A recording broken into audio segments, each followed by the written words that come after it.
The following program is recorded with a 5-second delay.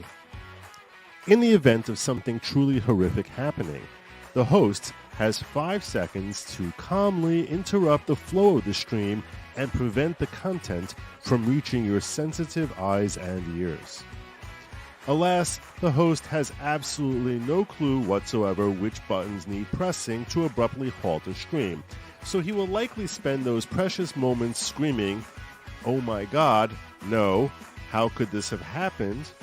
Holy hell, oh my God, no, no, no, why didn't I figure out how to fix? I knew this would happen, oh my God, I suck, damn it, damn it, damn it."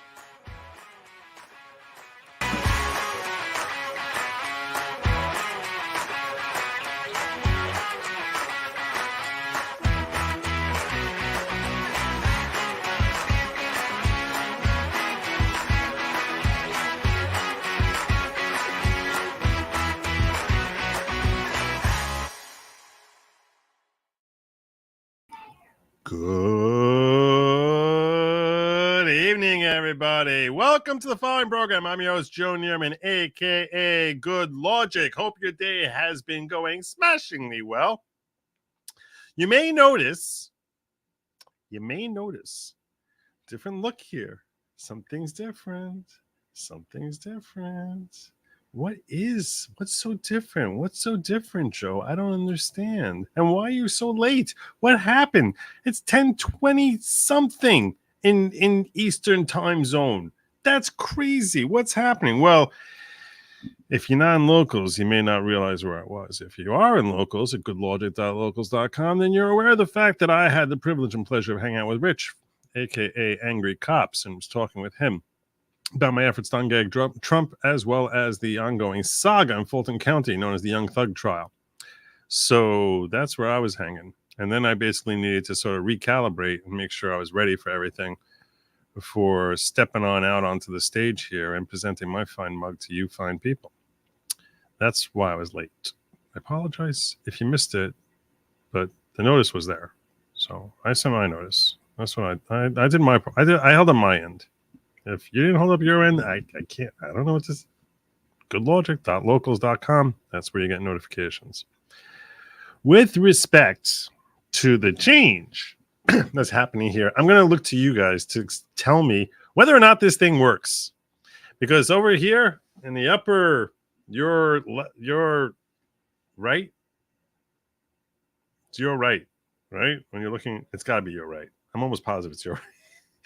It's very confusing, the whole right-left thing. In the upper right corner there, you might see a little barcode thing. I don't know if it works when you press it. Does it work? Can you press it? Does anything happen when you press it? It's supposed to direct you. Does it work? Is it a grift code? Is it? Does it work? It takes you there? I gotta see. I'm so excited. I'm so excited. I gotta see. Hold on. Because it doesn't work on a hard drive. That much I see. I try clicking this. Nothing's happening here. Oh, God, no. I just exit full screen. Terrible things just happened there. Hold on. Now I gotta see. Does it really work? I was like, there's no way this is going to work. It's never going to work. Never. But if it works, oh my God. Let's see. Oh, there I am. I'm live.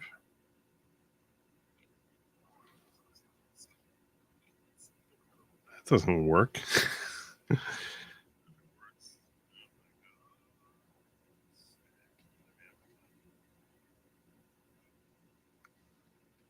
Doesn't work on my phone.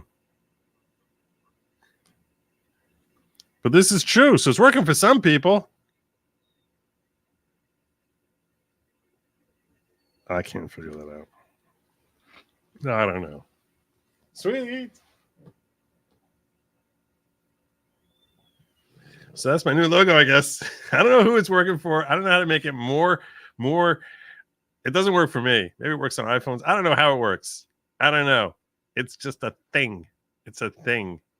So there you go. those of you who are looking to gift, hopefully that'll work for you. If not, you're gonna have to go down to the descriptions or do what this guy does. This base dude here. Oh my God, the king of recruitment. King of recruitment coming through as usual. Over here with his 10 Good Lawgic memberships, courtesy of Master Phillips. Master Phillips stepping up, saying, I'm ready to perform. Let's go. Let's go, Joey boy. Let's go. Let's go. Let's see who you brought in here. Let me see. Let's use my camera. Yeah. Where is it? Why am I not seeing it? Oh, come on. I know I caught this. I know I caught this. Where are you? No, it's before that. It's before that. It's before that. Ah, here we are. You might be saying, who was gifted memberships? Who became members of the following? Who is going to be deprived of Kool-Aid forevermore? Dustin Dufault. Terry Roggiero. Yeah, you got added in. You're part of the following now. Patrick Washburn. Not Washburn. Washburn. Don Adams says Washburn, but it's Washburn. Patrick Washburn is a new member of the following. Nunya gifted a membership courtesy of Master Phillips. Waffle Ganger, Jay Jarvis, Lisa, EVJM, and Mayito, as well as Heard Not Seen. All of them gifted and becoming members of the following. Welcome to the following. The following is not your parents' type of cult. It's not at all a cult type of cult. It's not at all. I had to explain this to angry cops. He's like, why are people calling you a cult leader? I'm not a cult leader. I'm not even the leader. I start the show, specifically start the show saying I'm the host. I'm the host of the following program. Say it with me. Joe is not the leader of the following. Say it. Joe is not the leader of the following. Can't make it any clearer than that. Cannot make it any clearer. And if you join the following, you think, oh, cool, I'm in a cult now. I'm able to get all sorts of Kool-Aid, jump on spaceships in my tracksuits and just start running all around there, or dancing around fires there. Or I don't know, like Angry Cops was suggested, taking goat heads and sticking them on stakes and putting them in a tent there. No, there's none of that here, because the following is just about community, unity, and personal growth. There is not at all a cult type of cult. So, welcome to the following. We have cookies on Thursdays. All right. Let's get into it. Oh, all right. Joe, stop being late. I just had back surgery and want to lay down. Oh, so I'm here to put you to bed. There you go. You're welcome. Dear reader, because you read his documents, not at all Asian accent. That would be, I think you meant a French accent, right? Oh, reader. Oh, you know how French talk like that, right?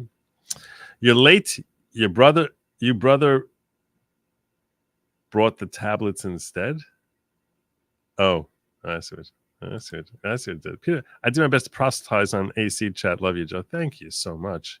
Great stream. I really had a lot of fun with him. I have a feeling I'm going to go back there. He was like, if I knew how close you were, I would have put you on my million channel. I would have gotten you over. He's like, you're not going to get over it. You're not going to get over the hump with this. From the way he's, I don't know where he was sharing me. I don't know what I was on. If you're wondering where I'm at with respect to my numbers, well, we're getting within striking distance. 98,812. That's where we're at. 98,812. Your time is running out. If you're sitting there saying, I want to be getting that 100,000. So that when Joe hits it to 10 million, I'll be able to say, I was following this dude since before he hit 100,000. Your window of opportunity is rapidly closing. I'm just warning you, your window of opportunity is really, really small. Now, you might lie about it, but if you want to truthfully be able to say you were one of the first 100,000 to discover me, your window of opportunity is really small, really small. So you might want to just hit that subscribe, hit the like, and all that other great stuff. All right. Could you please open the Digger's Playground? Of course I can open it. I didn't open it? I'm so terrible. I'm so sorry, my friend. I'm sorry, Viola. Where are you? I don't know. Oh, because I was busy. That's what happened. All right. The chat is open over on Locals. I am so sorry for that, Viola. Apologize. My apologies. Leighton friends, but the chat is open. If you're on Locals and you want to join, hang out where the diggers hang out, because that is where the diggers hang out. That's over on Locals right now. Leighton French, too prideful, joyous, all things. I don't know what that means. That's not even English. Your QR code worked with my Android phone. You probably weren't getting your phone close enough to get the detail. Is that what it is?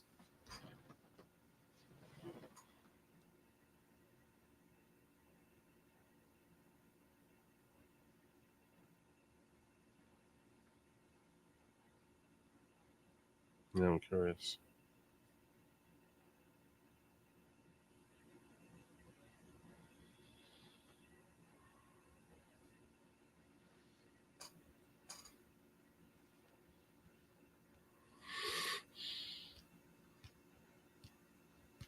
It's an Android. Nothing. I don't know.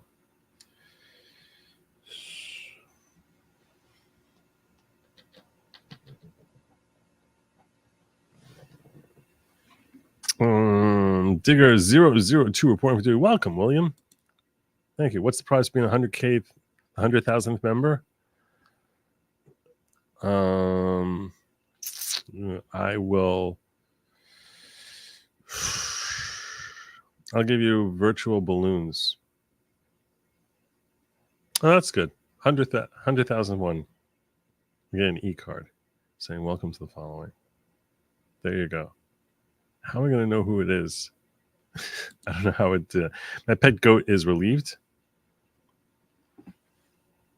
Oh, that he's not going to be a mistake. That's good. Joe, you can scan it, not press it. Use your camera or QR scanner. That's not what I want.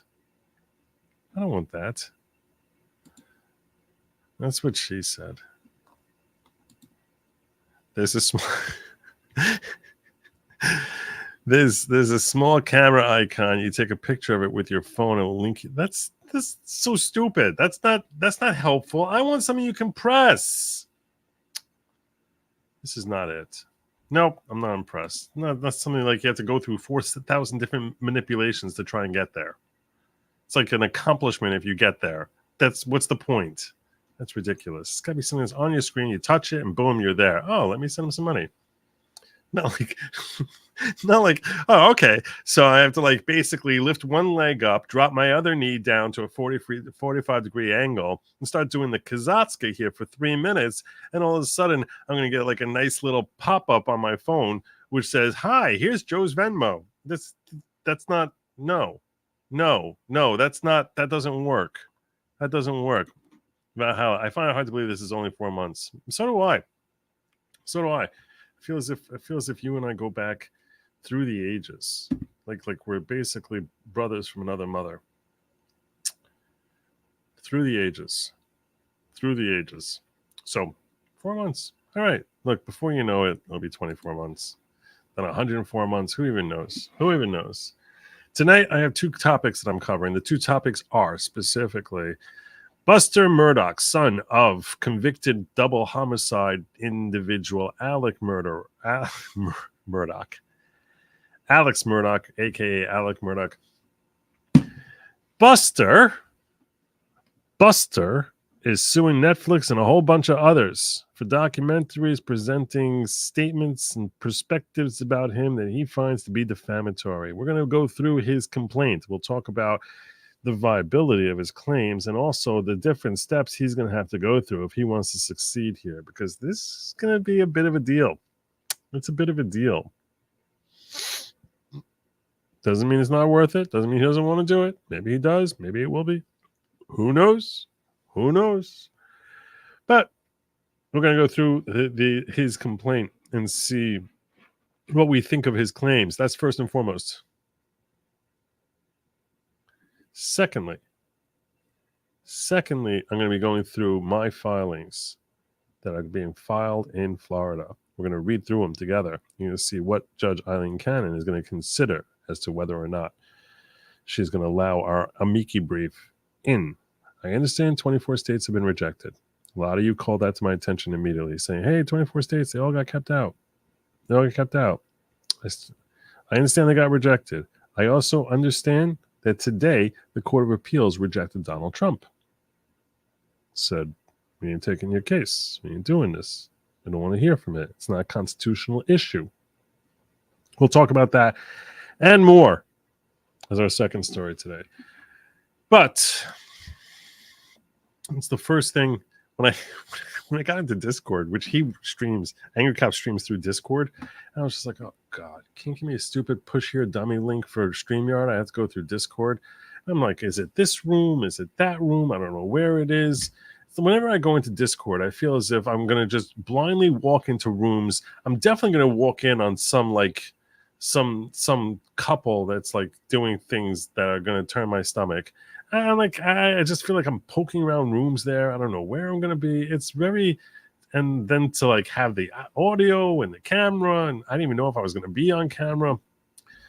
So when I got in there, I was like, sorry it took me so long. I'm a boomer. And they started laughing. Like we were talking about whether or not you're a boomer and would like basically be able to get it. So I will organize Diggers of All if I don't receive my real tree camo pattern tracksuit. This will be my last time asking good faith, sir, not the leader. Kind of like the camo tracksuit idea. Camo being like tan or like more like green. I'm so confused by the local site. I'm a supporter there. I just checked again, and the last post stream shows June 10th, not today's stream. See, the reason it does that is because certain things get pinned there. And it's not always my call as to what gets pinned. You just got to scroll down a little bit. Scroll down a little bit. You'll see. Should work for you. Should work for you. Do you think that animation you have on the screen when he hits the subscribe button, it actually increases your subscriptions? That's an interesting theory. Does this work? Does this get any subscriptions? Does this do anything, my animation? I'm watching it right now. The guy, hit subscribe. Hit subscribe. Is that going to get me one subscriber?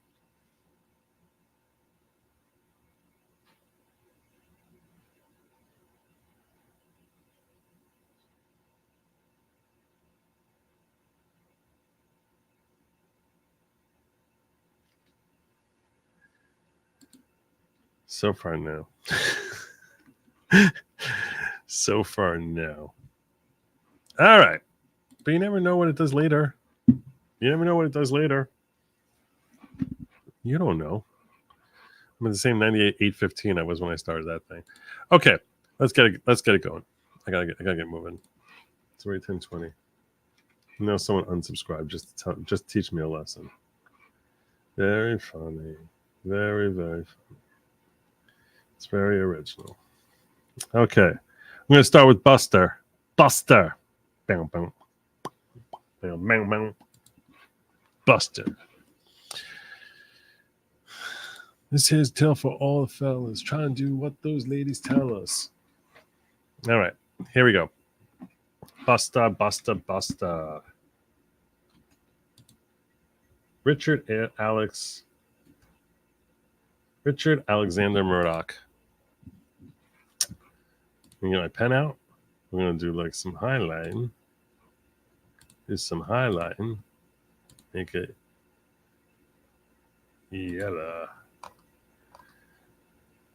All right. I'll share with you this. I'm trying to remember how I did it in law school. So my recollection is I used green for facts. I used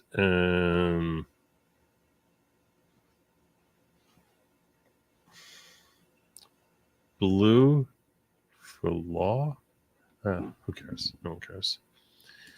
Yellow for the blue for the rule, A for the application, and yellow for the application. I think that's how I did it. You're hereby summoned and required to answer the complaint herein, a copy of which is herewith served upon you. All right, there's the summons. We don't care about the summons. No one cares. But other than it's filed by Sean Courtney Kent of the Kent Law Firm. The Kent Law Firm, Sean Courtney Kent. Now, I'm just going to point out here, this right here. Do not do this to your sons. Don't do that. Why would you do that? Why would you do that to him? Okay? And I'm not making fun of anyone who's saddled, any man who's saddled with the name Courtney. You should not be naming your son Courtney. You should not be naming your son Leslie. Just don't do it. These are names which are basically designed to punish them. And I don't care if you have some ancestor. You can always, like, jazz it up a little bit. Even change the name to Court. That'd be better. Les is not any better than Leslie. No, it's not any better. Yeah, I'm just saying. I know I'm at risk that probably one or two of my viewers might have a name. Dudes might have a name like Courtney. I don't care. I feel bad for you. I feel bad for you. No one should be saddled with that. Don't tell me I'm wrong. Carol. Yeah, like Carol O'Connor. God, that's just so wrong. No one's actually named Sue. Shannon is actually, you see, here's the thing. I wouldn't say that about Kelly. I wouldn't say about Kelly or Rudy. But you better damn well spell it with a Y, not an I, for crying out loud. But, yeah. Just, give your kid. Now, it's different for girls, by the way. Like, if you give a girl a boy's name, that actually can be kind of like cute. That actually, it's a whole different impact. You can call a girl Bobby. That works. Can't explain why. It's just reality. It's just reality. Sean is also a girl's name? I don't know anyone named Sean. I don't know any girls named Sean. Leslie, West Mississippi Queen, you're wrong. Not wrong. I'm not wrong. Is that a dude? I don't know. I'm supposed to know who that is? Is that some musician? I'm not wrong. It is a double standard. It's true. But, yeah, it's not much better. And that's why, notice how his name was, when he got to Hollywood, wasn't Marion Wayne? Yeah, John Wayne.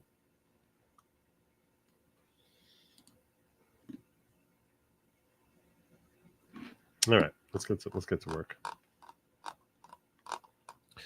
Defendant Blackfin Inc. is a corporation organized and existing. So who did he sue here? So let's look at this. It's Richard Alexander Murdoch versus Blackfin Inc., Warner Brothers, Warner Media Entertainment, Campfire Studios Inc., the Cinemark LLC, Netflix, Gannett Company, and Michael M. DeWitt Jr.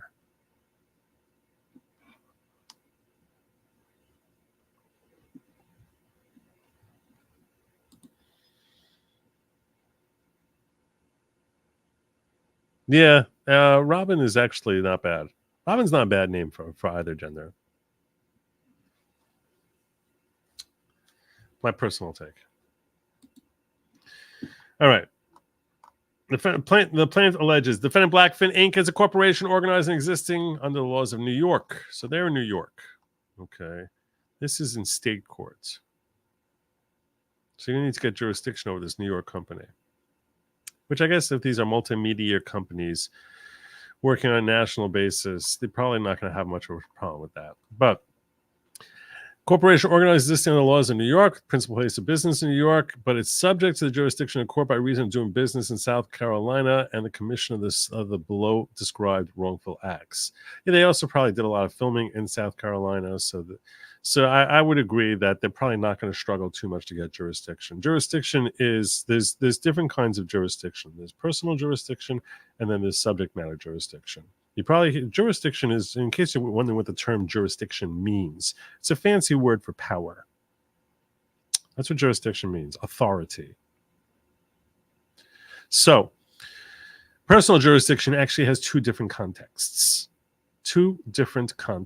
One is whether the person you can have jurisdiction over this person, meaning, do you have a right to force him to come to this court? And then there's personal jurisdiction that's used in the context of, was he served, so that personal jurisdiction is effectuated. They're very closely related to each other.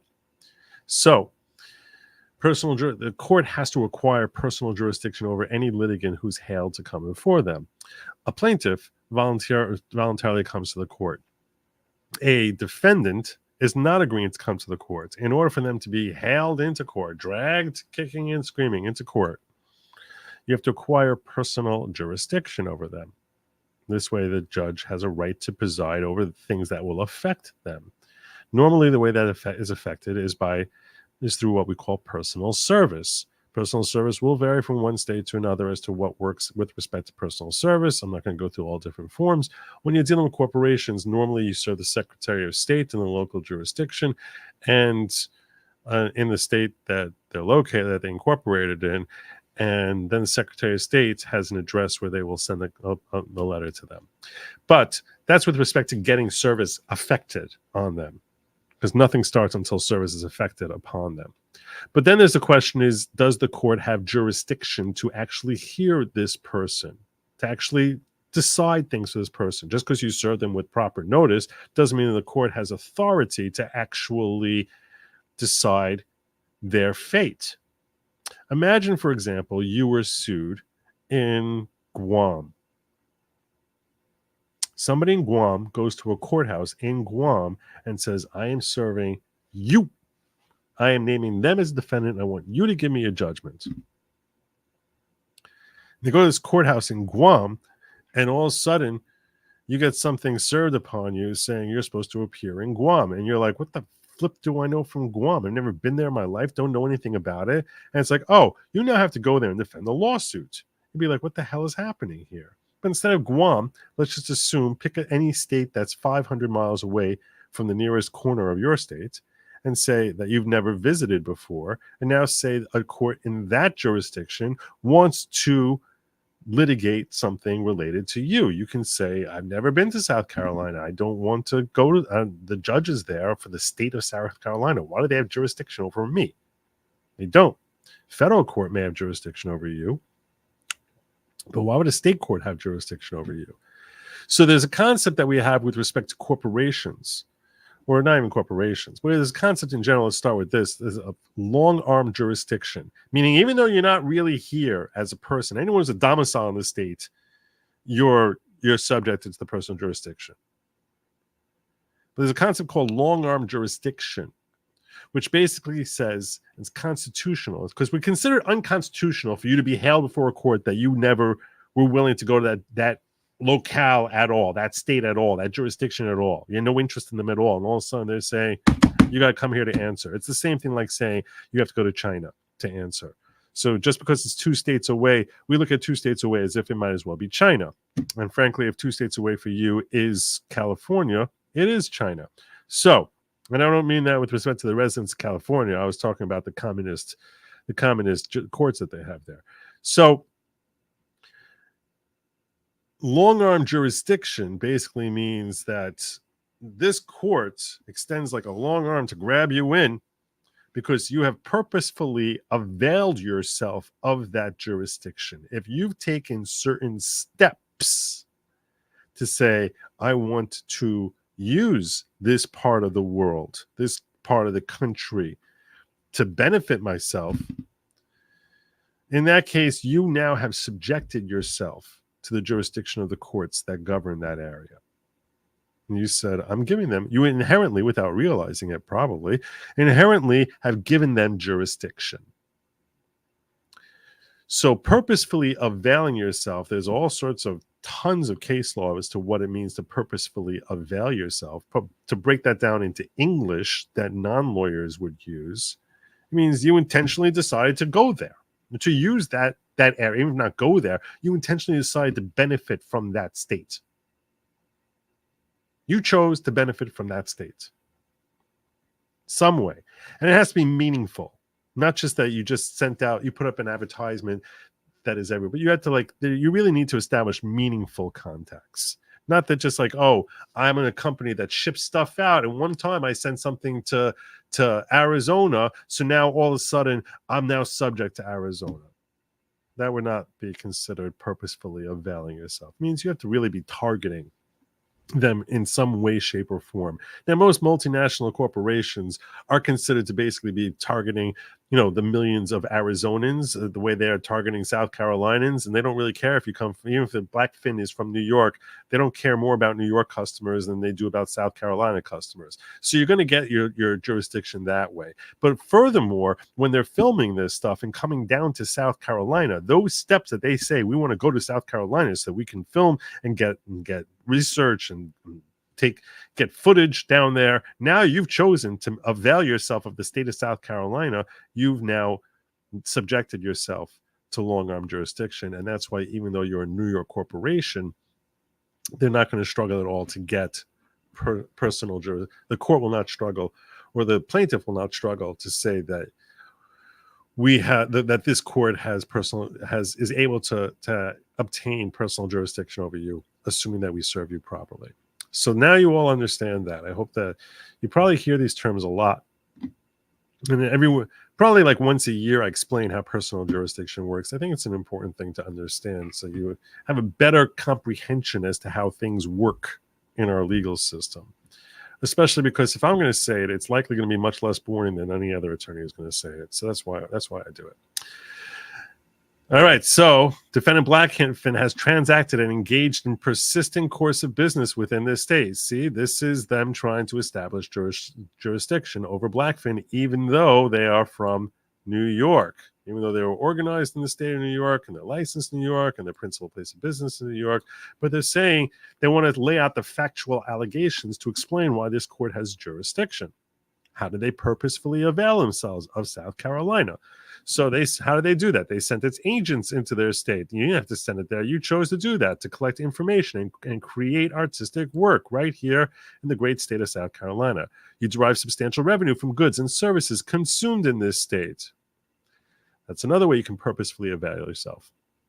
Because if you're doing a lot of business in a state, even if you've never visited there, even if it's 2,000 miles away from you, you still, I never left mainland America. You still can be purposefully availing yourself of Hawaii and then have to go to court there because you have a ton of business that you do there.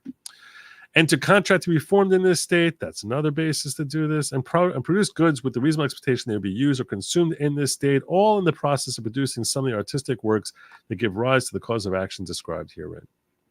So another basis, by the way, of going after someone, there's a concept that we say that specifically the reason that I'm bringing you in here is because you might have limited contact with this state, too minimal for it to be personal jurisdiction.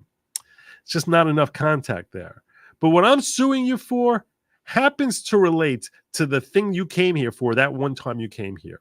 Classic example is if you're driving across country. You get in your car, you're driving across country, and you live in Wyoming, and you say, man, I always wanted to see what New York City is like. So the first thing I say to you is get your friggin' head examined, okay? You don't want to see what New York City is like. It's not like what they show you on TV anymore. You don't want to come here. But the second thing I say to you now is if you're driving cross country, and you're going through all your different states there. I don't know what states you're going through. You might be going through Kansas or Colorado and Kansas, and you might go through Illinois and Indiana. When you're going through Indiana, all of a sudden, some jackass cuts you off. And you're making time. You're making time crossing through Indiana. Some jackass cuts you off and barrels into your car. Or you barrel into them. And you're like, oh my God, you hit the brakes and the car's spinning out and everything like that. And you end up getting some terrible accident, God forbid. Now, and you end up being fine. You end up going on your trip on to New York. And you spent all of like 6 hours of your life in Indiana. Now, this person in Indiana says, I want to see you here. And that person might not be from Indiana. They might be from Maine, and they're on their way to Arizona. And they happen to be going through Indiana. You crashed into each other. And they say, I want to go to Indiana. The site of the accident is personal jurisdiction, even though you never really purposefully availed yourself of it. This is express Supreme Court precedent that they're considered to have purposefully availed yourself of the roads of Indiana, and that's where the incident occurred. And once the incident has occurred there, now they have basis of personal jurisdiction. Similarly, over here, what Buster Murdoch is alleging is that even if they didn't have purposeful contacts in general, because the nature of the work they performed that is defamatory, that we're going to allege is defamatory, that work was done here. That's why, for purposes of this lawsuit, this state has jurisdiction.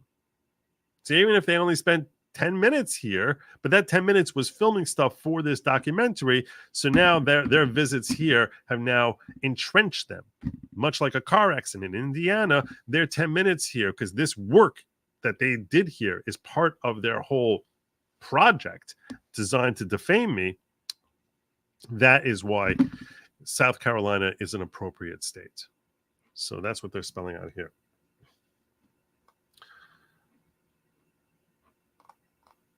So that's how they're going after Blackfin. Similarly, defendant Warner Brothers, corporation organizing under the laws of Delaware. A lot of companies are incorporated in Delaware. They were one of the first states that really established a rich body of law related to corporations. And it became, certainly in the second half of the 20th century, it was very popular for for people who had never set foot in Delaware to incorporate in the state of Delaware. Most people didn't even know why. What's the benefit of being in Delaware? But it's like it became like a thing. Oh yeah, you go to Delaware to incorporate. And you would say, what the heck does Warner Brothers have to do with Delaware? That's likely what it is. With its principal base of business in New York. Subject to the jurisdiction of the court by reason of doing business in South Carolina. They transacted, same paragraph. This is going to be the same thing over here. Same thing, paragraph 2 with the Blackfin. Now we're going to say that about defendant Warner Brothers as far as why this court has jurisdiction over Warner Brothers. They're almost certainly going to repeat this for each and every one of these defendants. They're going to tell us where they are and how it is and why it is that for this set of reasons that we just laid out here for defendant Blackfin, these same arguments we're going to make for every one of the defendants. I haven't read this complaint yet, and I'm positive it's going to say that because that's how I would draft it. That's how any litigator would draft it. You don't reinvent the wheel, and there's no reason to assume it's not true for each and every one of them. And even if it's true, this part might be true for one of them, and another part might be true for a different one of them. But you basically make the same claims and let each defendant claim it's not true of them. So then they say the same thing about Warner Brothers Discovery. This is how they establish their ties to the state of South Carolina. Then you have Warner Media Entertainment Pages Inc. Their corporation that's in Georgia. I don't care if they're in Georgia. They've now made themselves by reason of doing business here in the state of South Carolina and commission of the below wrongful described acts. They too are going to be here. Here's something new. As owner of some of the artistic works described herein, has transacted and engaged in a persistent course of business within the state. So they might not have produced the work, but they've engaged in business with this state. Okay. All right. Sold and distributed artistic works with the reasonable expectation they'll be used or consumed. So that's a little bit thinner than the other bases that they have, but probably be able to keep them. Who knows? Defending Campfire Studios, organization existing in the laws of California, that's principal-based business in California. So they're in California. How are we going to get them into South Carolina? They're subject to the jurisdiction of the court by reason of doing business in South Carolina, and they've transacted and engaged in persistent course of business. They sent their agents. This is the same thing they said for Blackfin. And that Campfire Studios sent their folks down here and produced goods here with the reasonable expectation they be used or consumed in this state, all in the process of producing some of the artistic works that gave rise to the cause of action herein.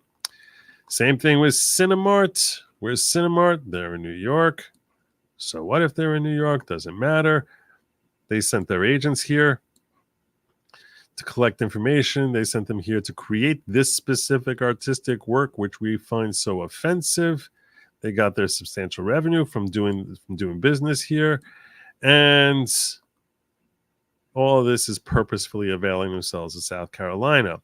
Let's go after Netflix. You ever wonder where Netflix was located? Well, I'll tell you. I know now. They're in California. They incorporate in Delaware. Why the hell would they incorporate in Delaware? Well, we covered that just a minute ago. And the principal place of business is in California. But they too are subject to South Carolina because they have derived substantial revenue. Everyone in South Carolina is signed up to Netflix.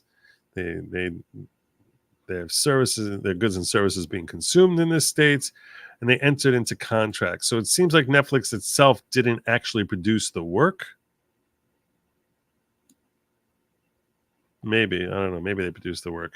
I thought maybe they gave it to Campfire Studios or someone else to produce it. I know Netflix created a whole documentary about, like, they aired their own private documentary. I don't know if they're the ones who created it directly or some subsidiary like Campfire Studios or some agent acting on their behalf like Campfire Studios or Blackfin or one of these other defendants whose names are not as well known as Netflix. Gannett Inc., corporation organized under the laws of Delaware. Principal place of business is in Virginia. But they too are subject here. Why are they in here? Because they did all those steps that we said about Blackfin. They got thousands of subscribers here. And all in the process of publishing newspapers, print media, and online news sources such as USA Today. So they're a little different, Gannett. Gannett is in the business of obviously furnishing more traditional type of news content. Defendant Gannett Inc. has a certificate of authority to conduct business within this state, and that would be a basis for them to be here. So once you can register as a foreign business in a state, and if you do that, you are saying I'm purposefully availing myself of this state. So they didn't really need to go through this whole thing about Gannett, but sure enough, they did. And get the super chats in a second. I'm going to just finish up with these personal jurisdiction issues. Defendant Michael DeWitt Jr. is a resident of Hampton County, right here in the great state of South Carolina. He's also editor of the weekly newspaper, the Hampton County Guardian. As editor of the County Guardian, he's an agent of defendant Gannett Co. Inc. Venue of this case is proper in Hampton County under South Carolina Code annotated 157-30 because there are multiple defendants and the residence of defendant Michael DeWitt. Multiple defendants, and let's focus on this guy here. So this makes this as good a place as any. We're going to pick a jurisdiction in South Carolina. Might as well go where one of the defendants lives because no one else from the defendants is here. Let me see what we got here. What better way to celebrate tomorrow's federal holiday than hitting the like button and subscribing? If you don't, Big Mike will find you. Federal holiday? I don't even know what that means. What federal holiday can there be?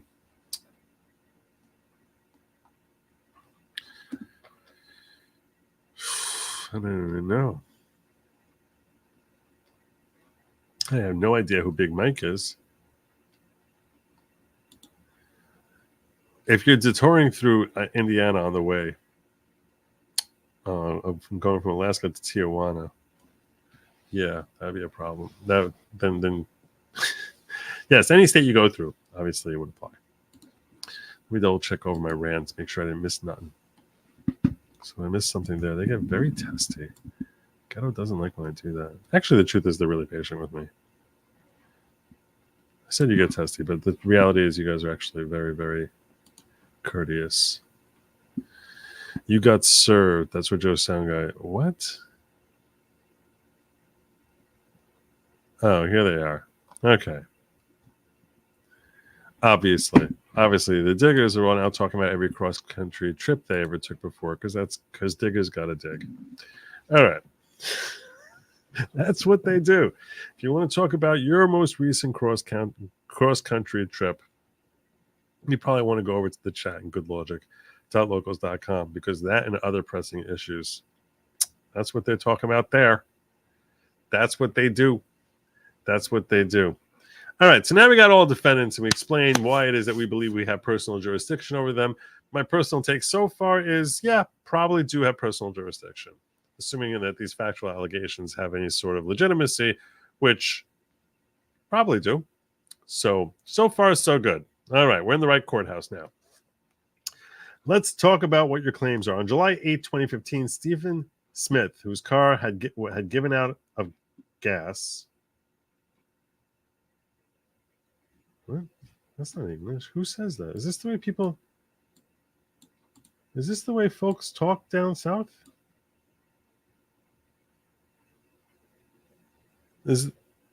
I need to know if this is like a southern phrase. Because here we say whose car ran out of gas. And I don't know whose car had given out of gas. Is that a southern thing? Is that anyone know?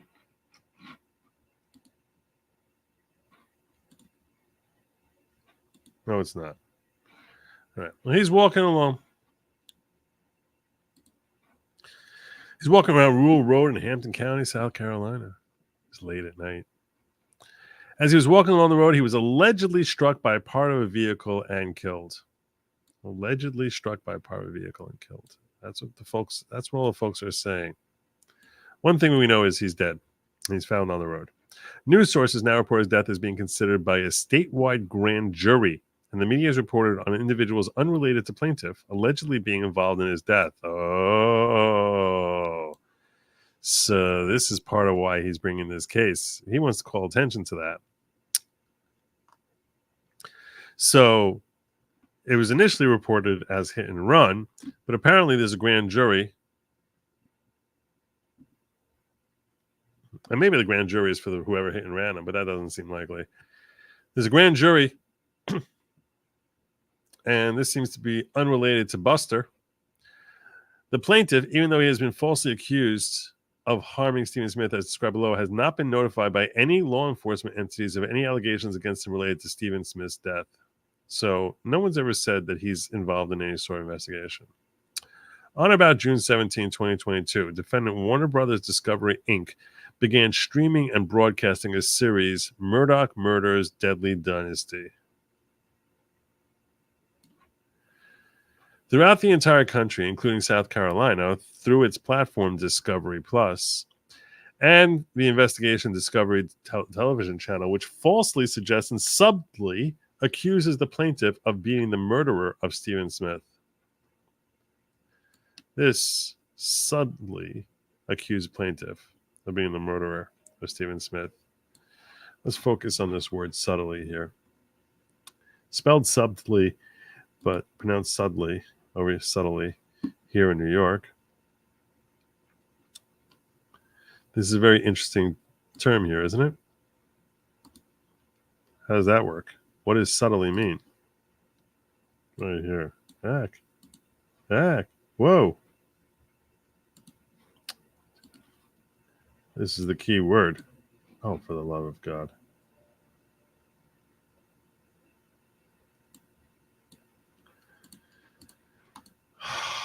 Really?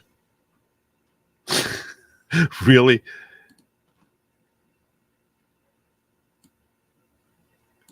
Subtly accuses the plaintiff of the murder of Stephen Smith. During a 10-minute segment of the Murdoch Murders Deadly Dynasty series, the plaintiff is alluded to a number of times as the murderer of Stephen Smith. All right. Alluded to. So this also, what does that mean, alluded to? They say allegedly. Here's where the devil's in the details. The devil's really in the details here. Because if they keep saying allegedly or believed or, suspected, that now is probably going to insulate Warner Brothers from having any problem, right? You're allowed to, let's review what defamation is, because this is a defamation suit. So you're allowed to speculate, issue opinion. You can state facts about what people believe, assuming that's facts, even if those beliefs are false. Let's assume that you believe that the 98 Yankees were not the greatest team in the last 30 years. You're obviously completely wrong, but that's what you believe. So, even though it's an obvious fact. So, if someone says some folks believe that the 98 Yankees were not the greatest team in the last 30 years, despite the falsity of their belief, as long as there are folks who believe it, who are that naive, that would, in theory, that's a true statement. And defense of truth is always a valid defense. So, complaints alluded to a number of times as the murderer of Stephen Smith. So again, the devil's are in the details. How do they subtly accuse him, and how is he alluded to as the murderer? These statements about the plaintiff are defamatory and falsely accuse the plaintiff of committing a crime of moral turpitude. I'm just going to say this, by the way, just as a starting point. So these statements are defamatory. So now let's understand. Defamatory means it's a statement of fact that is derogatory about the subject and is not true. They need to establish damages. Now, when it comes to statements that are related to moral turpitude, that can be defamatory per se. Wrongfully calling someone a murderer would certainly, one would think, qualify as defamatory per se. But as opposed to defamatory per quad, but I don't want to get into the distinction there because I don't think it's really important. But this would be considered defamatory per se. Meaning everyone would consider it derogatory to be called a murderer. Any normal person would consider that derogatory. So, and it falsely accuses plaintiff of committing a crime of moral turpitude. The false statements have been published to hundreds of thousands, if not millions of viewers who watch the show, including viewers in South Carolina. Defamatory statements continue to be republished as the filing of this action on a broad array of streaming platforms and channels owned by defendant Warner Brothers Discovery Inc. Defendant Warner Brothers Discovery Inc. has hundreds of thousands of subscribers to its Discovery Plus, Investigation, Discovery, and other streaming and broadcasting services and channels within South Carolina. Was aware of the acute. Oh my God. Oh, that wasn't. See, this is what happened here. When I was reading this sentence, I assumed that the period over here by ink period was like just the period for ink, but it actually was breaking up a period in a sentence.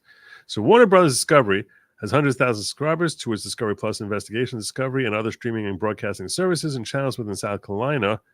Was aware of the acute regional interest in this series and intended for South Carolina viewers to watch Murdoch Murder's Deadly Dynasty. All right, this is a little bit of an awkward phrasing. Defendant Warner Brothers Discovery purposefully and specifically directed marketing and advertising efforts for the series to South Carolina citizens. Okay.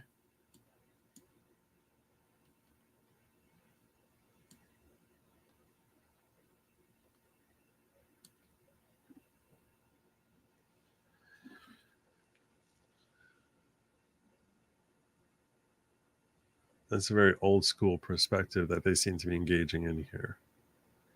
Why are you making a deal about the fact that South Carolina citizens? Is that because those are people he's around, so he deals with it, so it's more impactful on him? I guess so. I guess maybe. It's not just... Back in the day, if you were defaming someone, okay, so you sort of want to figure out damages.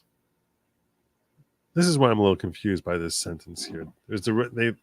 That they're making a stink about the fact that it was marketed and advertised to South Carolina citizens. Why do you care about that specifically?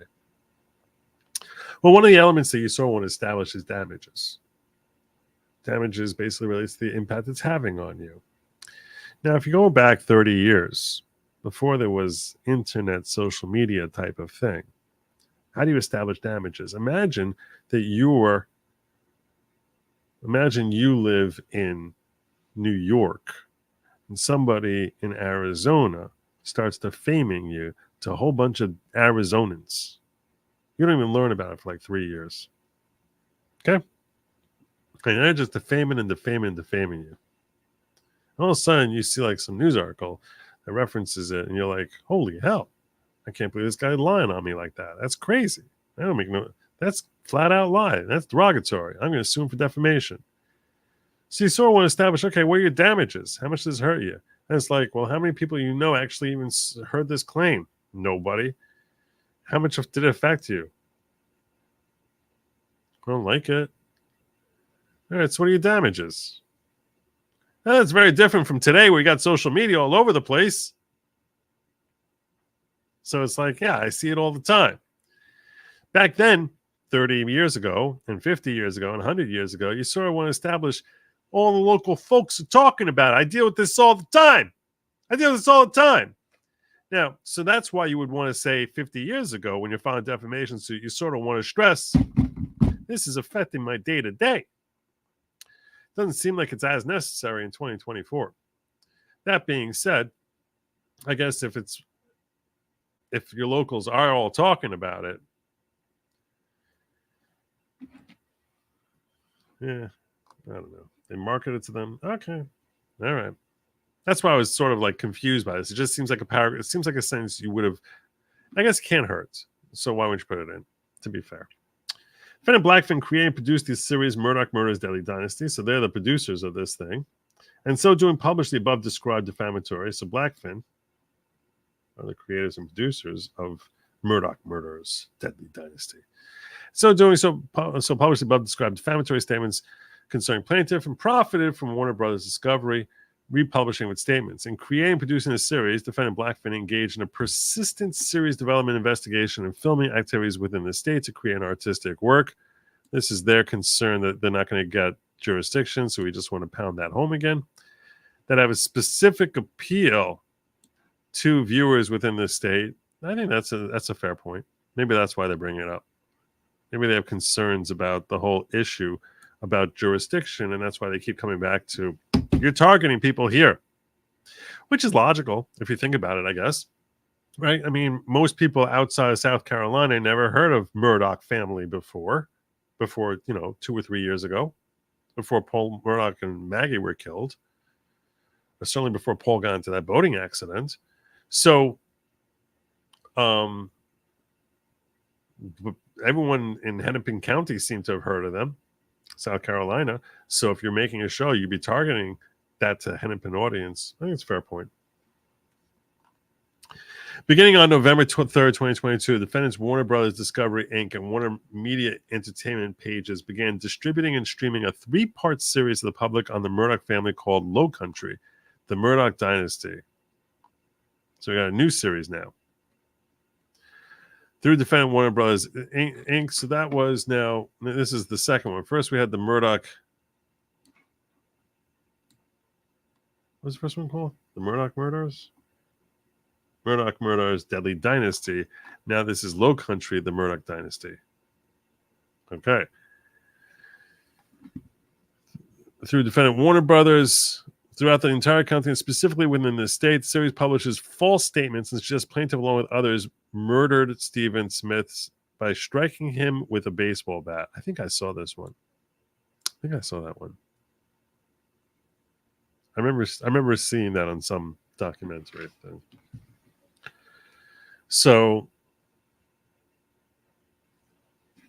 a sequence in this show accused the plaintiff of killing Stephen Smith because of his sexual identity. See, I remember this. And further series, the plaintiff killed Stephen Smith in relation to a romantic relationship between plaintiff and Smith. Yeah, I definitely remember this. And maybe he was embarrassed about his homosexuality or something of that nature. These statements are untrue in their entirety. This is an interesting question in today's day and age. Remember I said the norm for something to be defamatory, it has to be derogatory? Question is wrongly labeling someone's sexual identity derogatory? And you might say in 21st century, it's certainly not as derogatory as it would have been 50 years ago. But on the other hand, I think you can make the claim that, hey, the left freaks out if you use the wrong pronoun for someone. So now they're improperly identifying him as being gay when he alleges he's straight, has never been gay.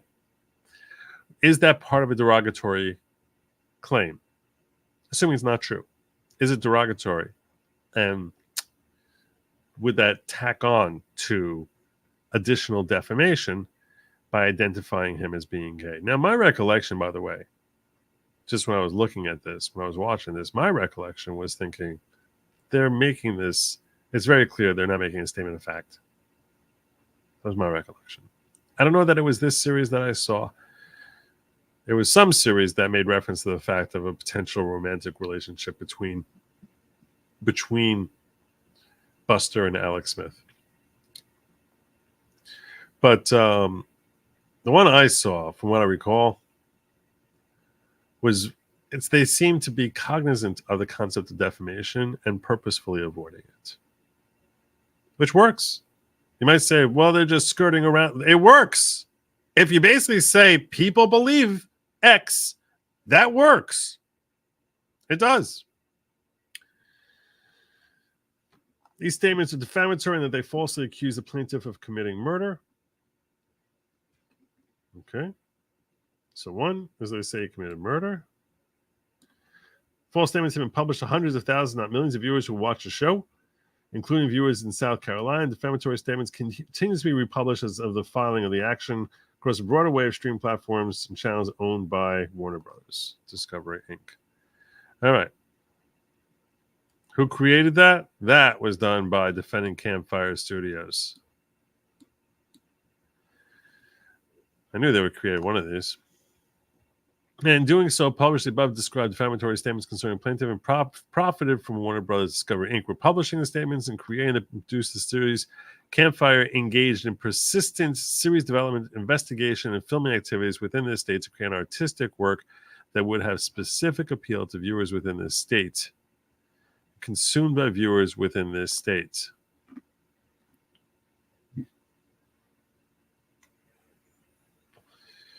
Okay.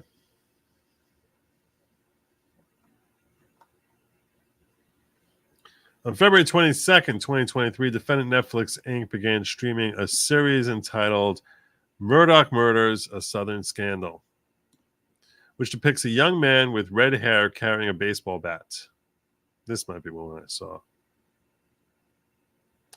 The plaintiff has red hair and is readily ascertainable from the content of the series that the creators were depicting the plaintiff as the murderer of Stephen Smith. So now they're not even using his name. Now, look at this language here. They're depicting the plaintiff by showing someone with red hair, which I would tend to agree that red hair is particularly identifiable. But unless they're using his name, and I guess if you cross-reference it enough with like pictures of Buster Murdoch and then show the back of some guy walking, some redheaded guy walking with a baseball bat, that is fair to characterize that as a depiction of the plaintiff. I can accept that. I'll allow it. Series publishes statements such as, everyone keeps coming up to me and saying it was the Murdoch boys. I remember that. And listening to these statements, it's pretty clear Stephen's death is entwined with the Murdochs.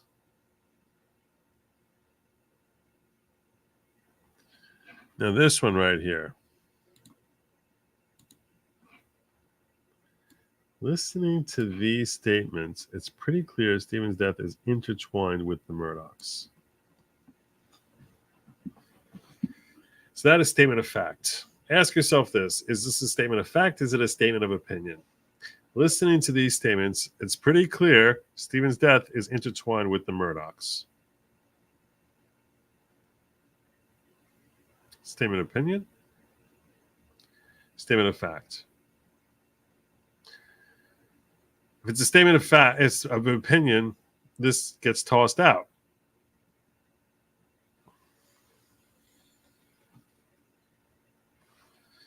Series falsely contains statements that the plaintiff was engaged. What do you guys think? I'm wondering about this yellow one. Listening to these statements, it's pretty clear that Stephen's death is intertwined with the Murdochs. Do you think that's a statement of opinion or a statement of fact? I'm going to ask Rumble first. If you think it's a statement of opinion, this I have bolded in yellow here. Listening to these statements, it's pretty clear that they have someone saying this. Listening to these statements, this is my best French accent. My best Indian accent. Because all I blew that one. All right, so listening to these statements is pretty clear. Stephen's death is entwined with the Murdochs. That statement. Hey, I missed Andrew Branca. How are you, brother? I think you covered this with me, right? You remember it. I live streamed the trial here, and yeah, it was Andrew Branca who was hanging out with me for days on end. And he helped make it the most boring parts of that trial bearable. So I certainly appreciated that. So, do you think this is? I'm going to check on the Rumble chat. Rumble, go first. If you think this is that this statement here, somebody making this statement, and now you're publishing this. You think it's a statement of fact or a statement of opinion? Listening to these statements, it's pretty clear Stephen's death is intertwined with the Murdochs. Is that a statement of fact or statement of opinion? 1 for statement of fact, 2 for statement of opinion. I'm checking the Rumble Ghetto right now. So go. Is that a statement of fact or a statement of opinion? 1 for fact, 2 for opinion. They're behind. So I gotta wait. They're like behind you. Real Hero says 2. There's 435 of you here. I know that because I have like 14 likes. No, 74 likes. Yeah. 2. You think it's opinion. Forsaken Road says 2. Statement 1.5. Most people here are saying 2. I'm going to put the poll up. In fact, so far no one said 1.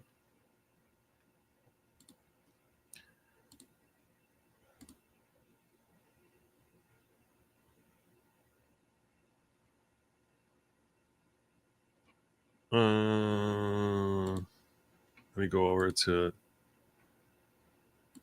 Let me put a poll up here. Pull up with a poll. Start a poll.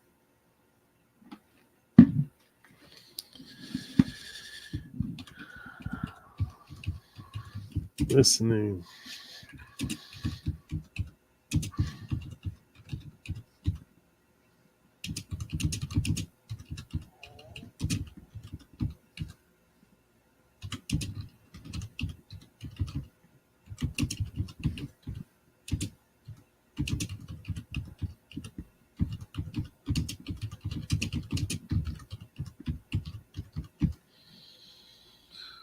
Oh, for the love of God, I suck.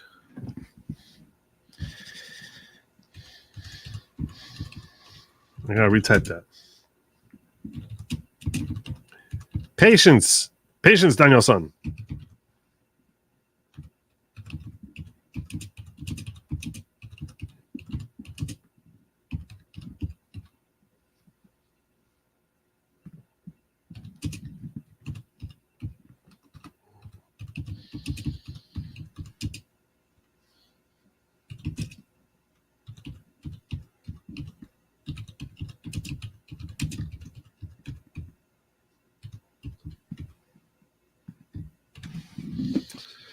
Okay.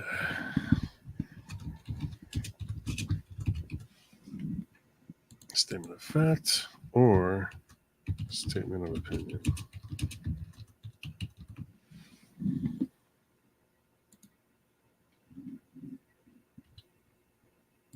I'll give you my thoughts on it after I get this poll here.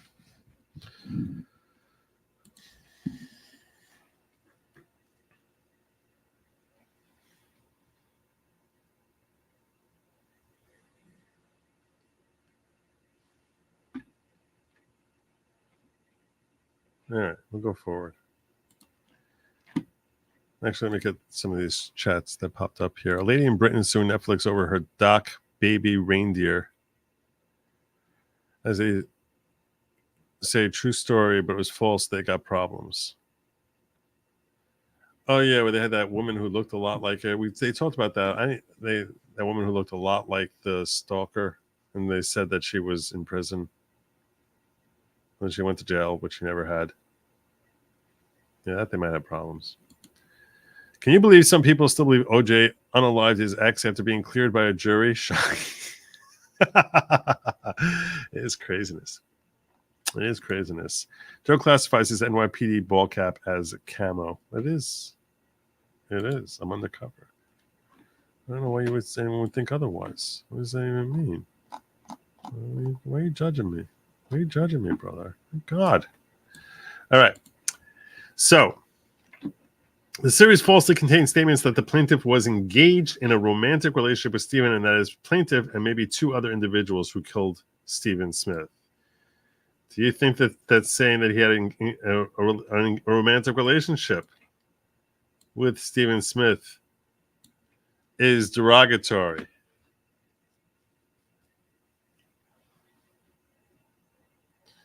When they don't have the exact statement, this makes this sus.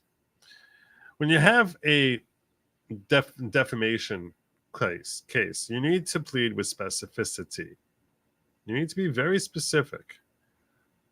What was said, to whom it was said, the nature of what was, and the nature of it.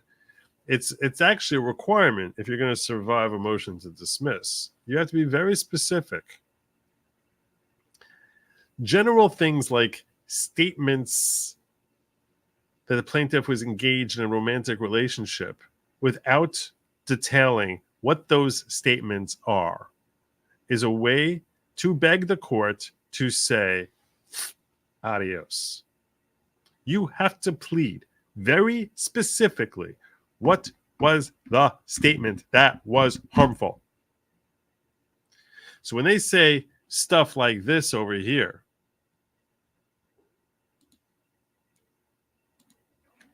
when they say contain statements, and they don't tell you what the friggin' statements are, I'm telling you now, this part right here, judge sees this, big X, X, X, X, X, X, X. No one cares because you didn't tell us what the statement was. Big red lines. I'm telling you now, this part, not going to be part of the case. It's not. If we review earlier, wherever we see statements about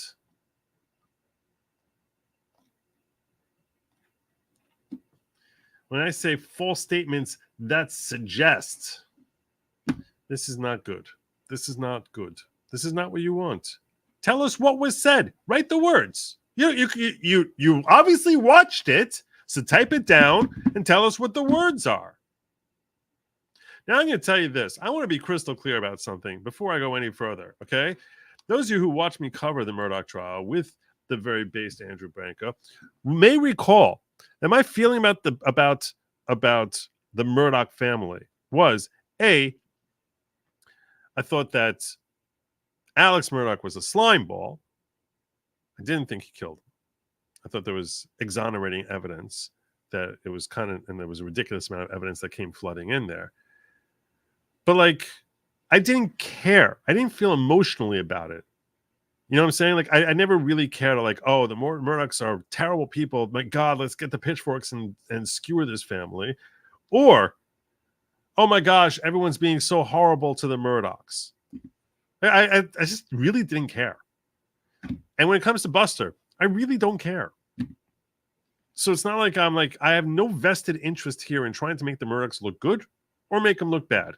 All I'm doing here is I'm doing my best to break down my thoughts as to the viability of a complaint, or whether a complaint is strong or it's weak. And when I'll tell you right now, when you use stuff like stuff that suggests, you're basically telling me to X out this paragraph. Just say to heck with it. I don't want to see it. This is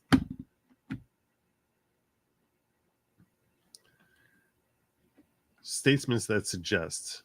I mean, look, I want to undo that part. I'm going to undo that. I guess maybe the insinuation with the baseball bat, depending. But you need to tell me what statements were made. How do I know what statements were made? This is terrible. This has to be much stronger. That's why I really fixated on where they actually do incorporate statements. So when they have a statement like here, everyone keeps coming up to me and saying it was the Murdoch boys. At least that's a statement. Or listening to these statements, pretty clear Stephen's death is entwined with the Murdochs. All right, that's a statement. That's something. You might be able to hitch a star to if it's a statement of fact. Let me see what you guys think as far as whether you think that's a statement of fact. Let me check out how that poll is going, because Buster wasn't doing well in my other poll, in my Rumble poll.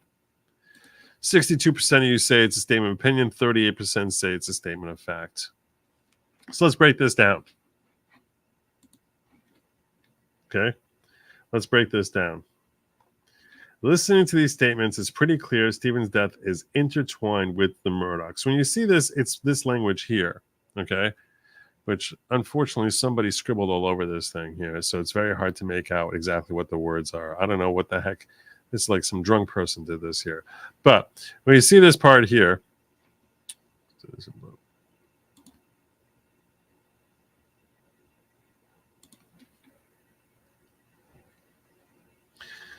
this sounds pretty definitive, right? It's pretty clear. Oh, no. Don't do that. I didn't want that. Sorry. See this part here? It's that's better. Let's move that away for now. Okay. So can I just delete that for now? There we go. Okay. So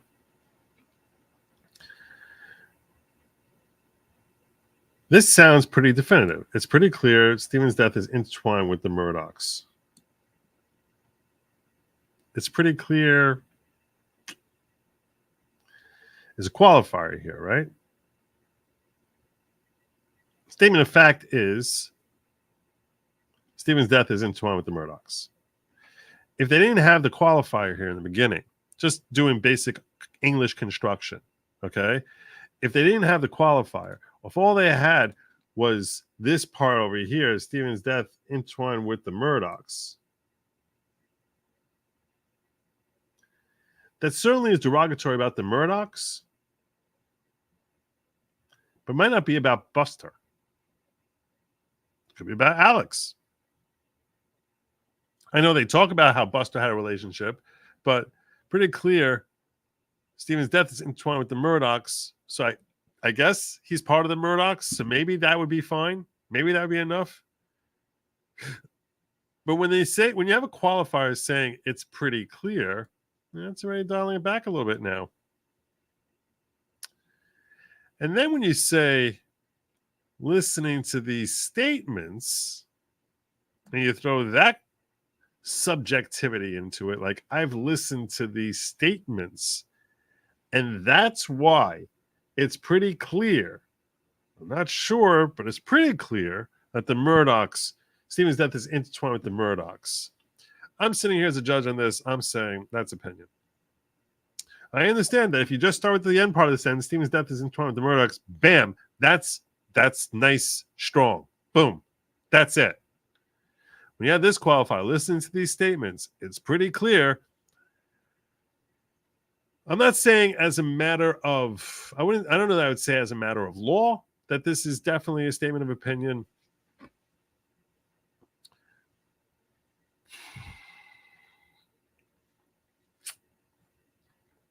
But if I was sitting on a jury, I'd be leaning towards saying, yeah, that sounds like opinion to me.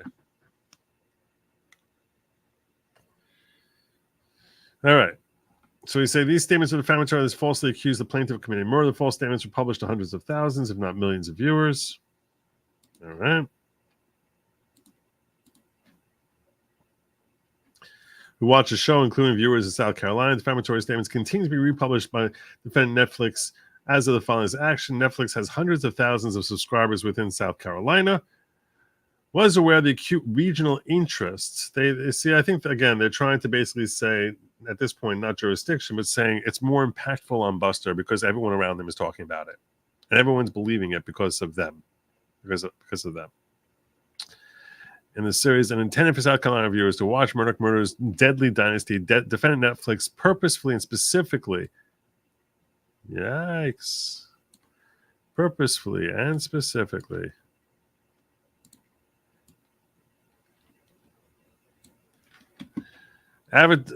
Advertising efforts for the series to South Carolina citizens. That's who they want watching this thing.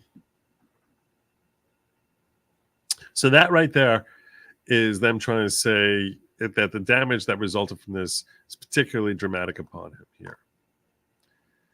Okay. So, but again, you need statements of fact. Two statements they have here. Everyone keeps coming up to me and saying it was the Murdoch boys.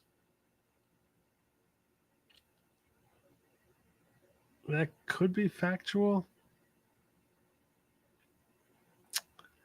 Maybe. Looking at the light most favorable to the plaintiff in a motion to dismiss. Maybe. Maybe that statement keeps it alive. Maybe. I'm specifically referring to this. I'm specifically referring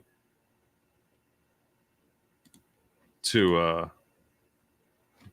this thing right here. Everyone keeps saying, coming to me and saying it was the Murdoch boys. I guess depending on what statements were being made around that. Because then you have the question, if you're breaking this down, you really want to fine-tune it as a defendant, which defendants certainly will. You might want to basically say, what is it? What is it? Saying it was the Murdoch boys. What's it?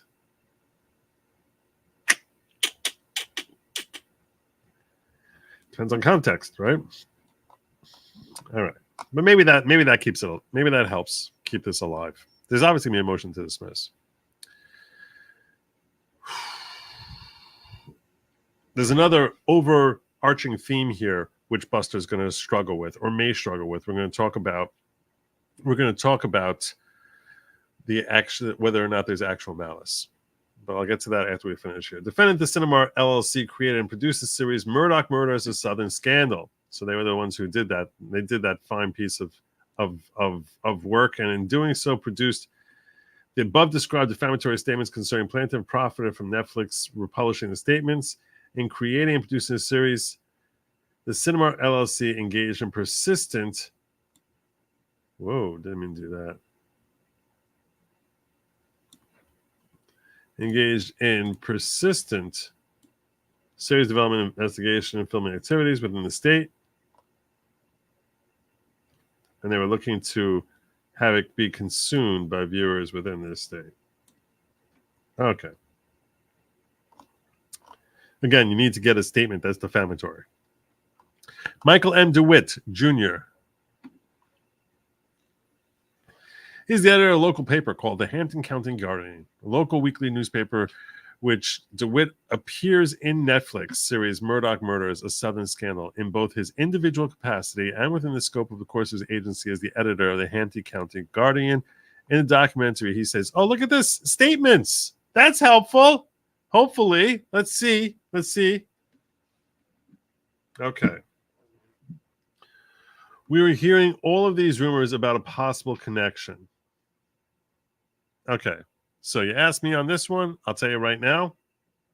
This to me, I'm giving my personal opinion now. To me, I'm giving this one big fat. Oh my God. Yes, I'm learning PDF, okay? So this one, I'm going to say no. Hearing rumors definitely sounds to me like this is a statement of opinion. I don't like this. There is some truth to it.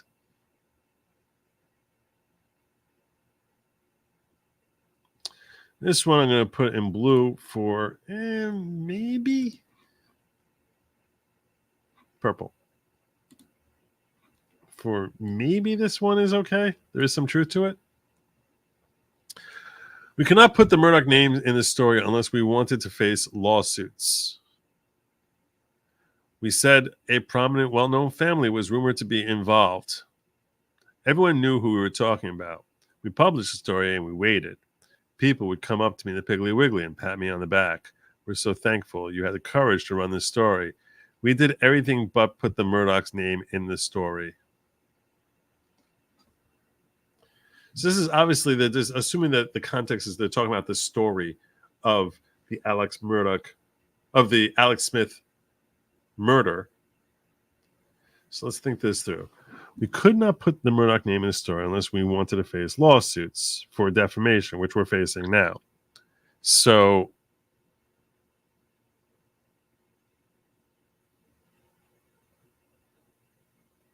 okay. It's his opinion that if I use the Murdoch name, we're going to face lawsuits. We said a prominent, well-known family was rumored to be involved. Everyone knew who we were talking about. So this is his admission that we're talking about the Murdochs. We published a story, we waited. People would come up to me in the Piggly Wiggly and pat me on the back. We're so thankful you had the courage to run this story. We did everything but put the Murdoch name in the story.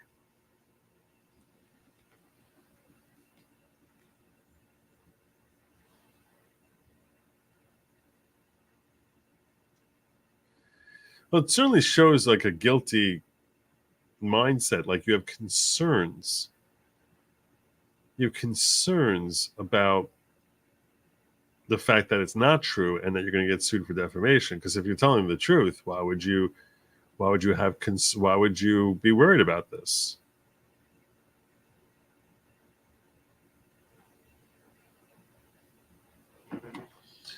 This statement right here, I'm giving this a big. We'll come back to this one. Let's come back. This one we'll come back to. A little question mark there. This one over here, though, I'm giving a big red mark through this. I began to have a bad taste in my mouth about the members of the Murdoch family.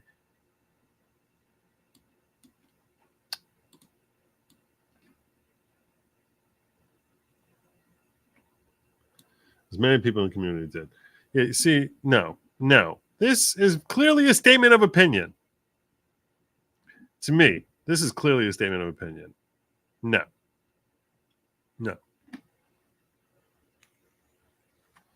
This one I don't accept.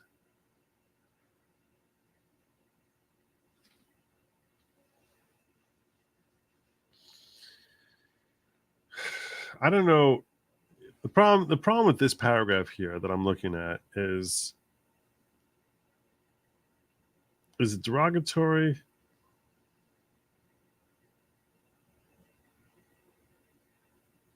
I'm going to pretend it's my name in here. I'm going to read this with my name and see if this bothers me. We could not put the Nierman name in this story unless we wanted to face lawsuits. We said a prominent, well-known family was rumored to be involved. Everyone knew who we were talking about. We published the story and waited. People would come up to me and pat me on the back. We're so thankful we had the courage to run the story. We did everything but put the Nierman name in the story. So this, I mean, obviously, assuming that the story is referencing here is about the murder, this one might stay in. It also depends on what the nature of the story was that he said. Did he say the story as far as is the subject story phrased as something of opinion or something of here are the basis of allegations, here are the source of which, a lot of people, if it's a real newspaper, they'd say this is what are the facts that we know. This body is here. This is found at this time. Here are the reasons to think it was not a hit and run. Here are the relationships that he has to a prominent family. He was in class with a member of a prominent family, because that's one of the things. Alex Smith was a classmate of Buster Murdoch. He was in class with a member of a prominent family, blah, blah, blah. And, these people reported seeing Buster canoodling with Alex Smith at this date and time.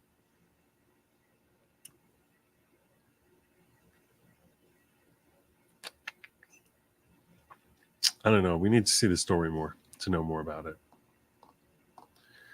Perhaps that'll do it. When put in context with the memory of the document, it's clear that Mr. Wood is falsely accusing the plaintiff of being involved in another murder of Stephen Smith. So this is how they're trying to, when put in context. I want to be clear with you that defamation laws really strongly vary as to how aggressive the court will be with respect to allowing claims to proceed or not proceed. And that could have a significant impact on the viability of this case to withstand a motion to dismiss, which will invariably come.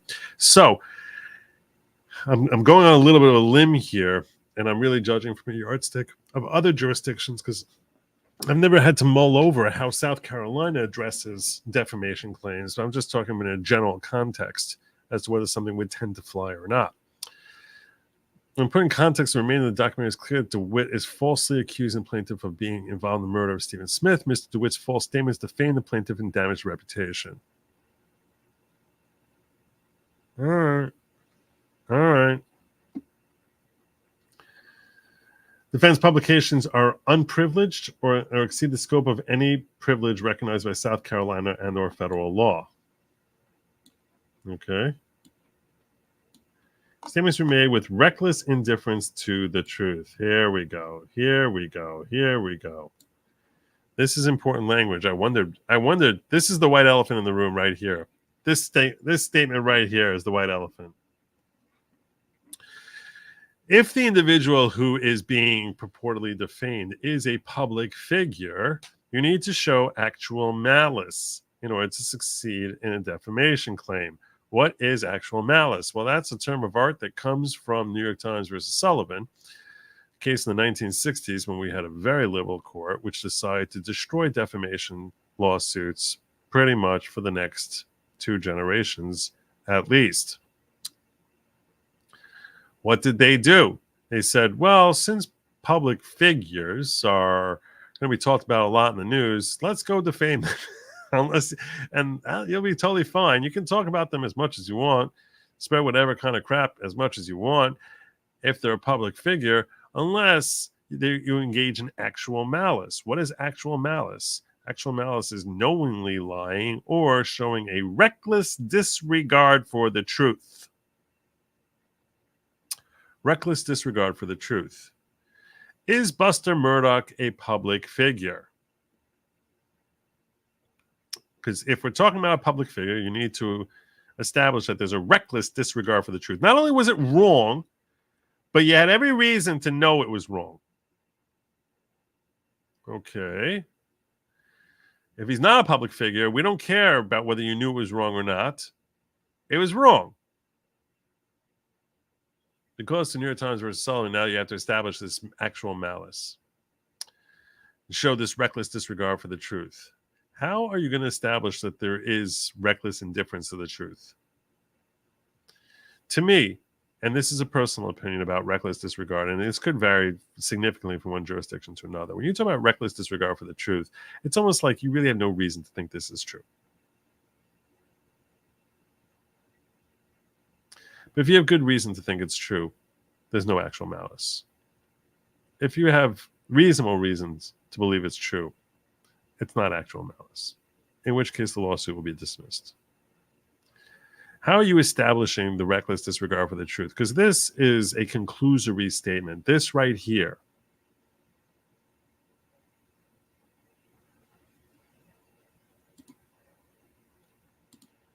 Right. This right here. Reckless indifference to the truth. That. How do you know that? How do you know they didn't try finding the best sources they can, finding out the truth, and reporting it as they found? Because if they did, there's no actual malice, no reckless disregard. So this is what they're based. So this is the conclusion, and they're starting with the conclusion, and now they're going to give you the facts that they think support that conclusion, which is not a really comfortable way to draft something, but they're not the first to make that mistake, nor the last. In publishing these statements, defendants purposefully ignored information demonstrating their falsity that was readily available to and within the defendant's knowledge. including information indicating that individuals unrelated to plaintiff were responsible for Mr. Smith's death. Really? What information was that? Information indicating that individuals unrelated to plaintiff.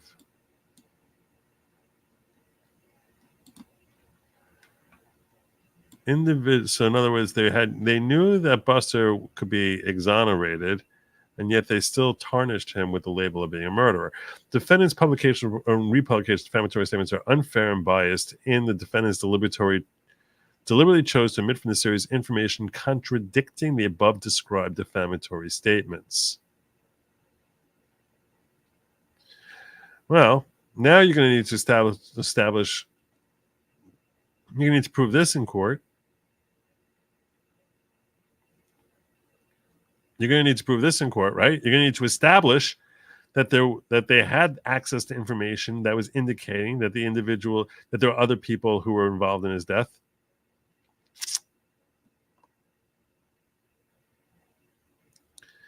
I don't know that this would fix it if it was. I gotta think for a second.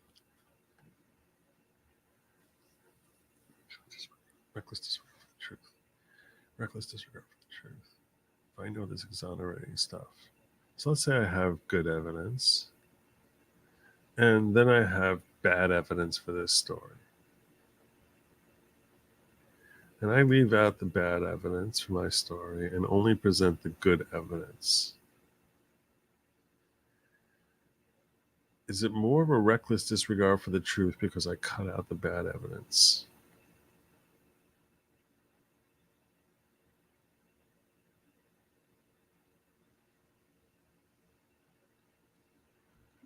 Okay, I need to think philosophically for a second because this is kind of important. If you had, let's say they include the exonerating stuff, would that not make the statement? Let's assume you have a defamatory statement. Would that make it less of a reckless disregard for the truth when they make a statement saying, someone says X killed, someone says David killed Victor. Now, it's a lie. Let's assume it's a lie. They have evidence that show that Adam Schiff killed Victor. But they don't talk about that. Instead, they talk about how David killed Victor. Now, if they have this evidence and they leave out the other evidence, if they incorporate that evidence, does that make it more of a reckless disregard versus for the truth? Because I still have this evidence. I'm just ignoring this other evidence. Am I disregarding the truth? Maybe. That's an interesting question philosophically. In other words, I could hear someone making a point saying that, like, once I have some basis for it, some legitimate basis, just because I choose to believe this basis and not the exonerating stuff, I think the exonerating stuff is crap. So I don't want to put in crap. So now, because I don't put in crap, I'm showing a reckless disregard for the truth. That's a tough pill to swallow. I don't know if that would actually fix it if you include the crap. That's a tough pill to swallow. Meaning, the plaintiff's attorneys here are trying to make the case that there's more of a reckless disregard for the truth because the statement is made without the context of that which would exonerate the statement. I don't know that that would fix it. The question is, do you have any basis to believe that this is true? This statement is true. Turns out it's false, but you have good faith basis to believe it's true. Yeah. Do you have a good faith basis to believe it's not true?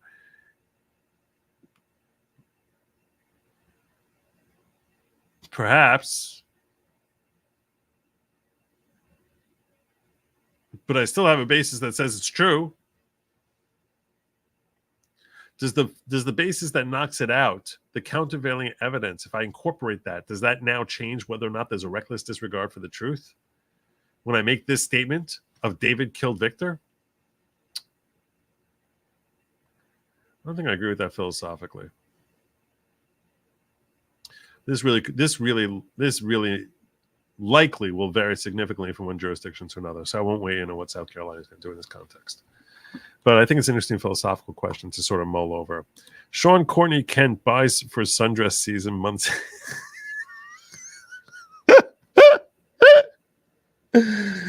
Oh, God. You're killing me. You're killing me. Stop it. Stop it.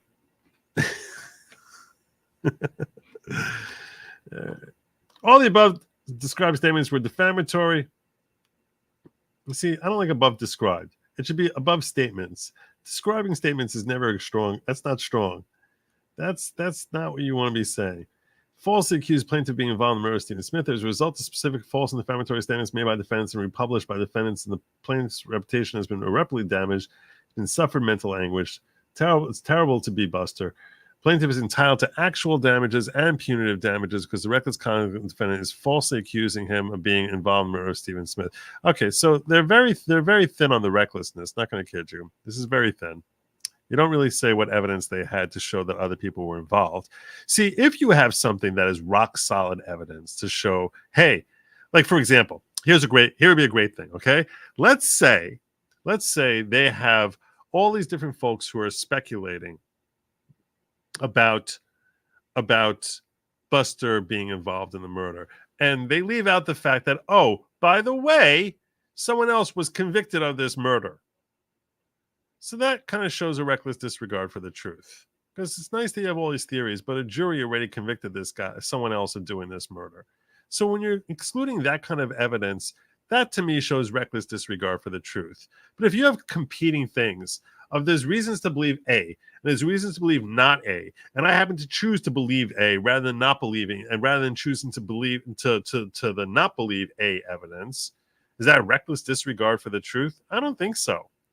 I don't think so. I think it's only if you don't really have the reasons to believe A, and all you have are the reasons to not believe A, then you're showing reckless disregard for the truth, because you're just making stuff up, even though what little evidence we have suggests that you're wrong. To me, that's where you're getting to a reckless disregard of the truth. Now, I'm saying all this with a certain caveat, and that caveat is I happen to hate the whole standard of actual malice and think that the Supreme Court needs to overturn that New York Times versus Sullivan decision ASAP. The notion that you have a right to lie about people just because they're famous, and especially with the way that's been brought in by various cases saying, oh, this person's famous here and this person is famous there and all this other stuff, and they all fall under the category of public figure, and therefore you have to establish actual malice. I think the whole actual malice thing is stupid. It's like basically saying you have a license to pretty much lie unless we can prove that you knew you were lying. That's essentially what it is, and destroy someone's life even though you knew you were destroying it, unless we could prove that you knew or prove your reckless disregard. It's so stupid. It's so stupid to hold that different yardstick. So what? We're encouraging people to basically BS about people who are well known. How is that a healthier society? So my personal take is I wish that was overturned, and the actual malice standard is gross, and it's damaged our society. That being the case, putting that aside about my feelings about actual malice, the reality is Supreme Court has held actual malice must be established. You need to establish reckless disregard if you're going to have a viable claim against a public figure. Buster Murdoch, it's difficult to say he's not a public figure. Like it or not, whether he wanted to or not, he did enter the public sphere. As far as a lot of folks, millions of folks heard of Buster Murdoch because of this trial. So he's a public figure. These documentaries presumably are all coming out after the trial, or when the trial is like a big story. See, he's a public figure. Some people don't choose to be a public figure. They still can become a public figure. Me, I chose to try and put myself into the limelight. I did.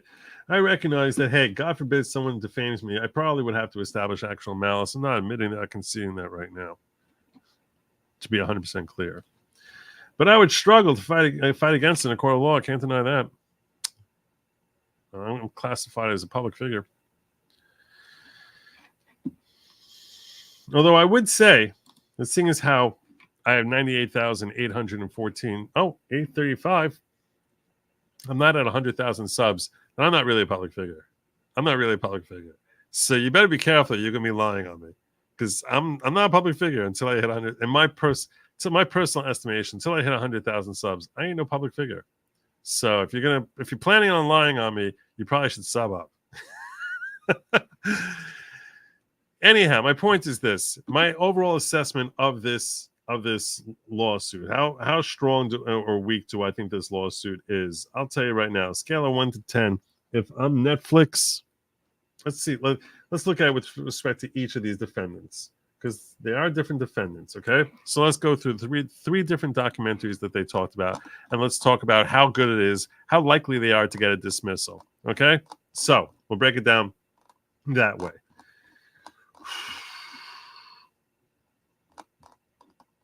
First claims.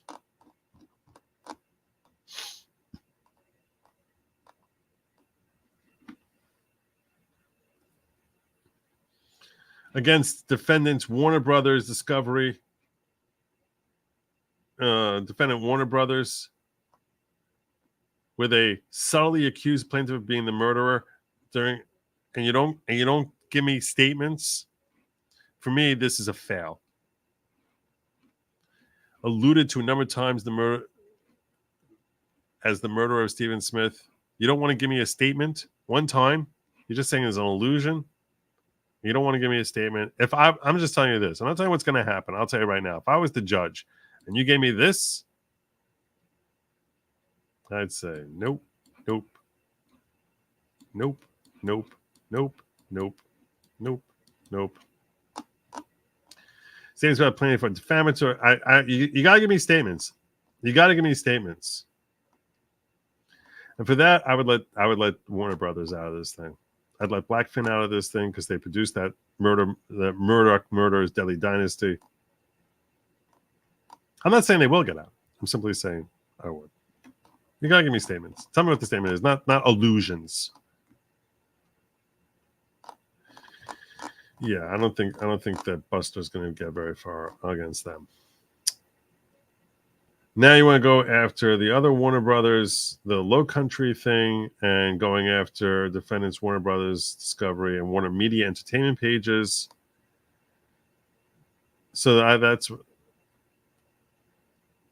false statements that suggest. See, this is another failure. Suggest. Not suggest. Tell me the statement. Show me the money. What's the statement? Along with others, murdered Stephen by striking him with a baseball bat. A sequence in the show accuses the plan of killing Stephen Smith because of his sexual identity. These statements, again, no statements, no statements.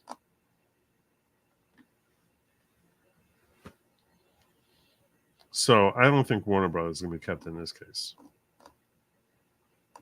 Defending Campfire Studios, who produced that stuff, who produced Low Country, I think they're going to be out also. No, I don't think so. I don't think this is going to work against them. Do you have anything against Netflix? So against Netflix, they have specific statements. So maybe,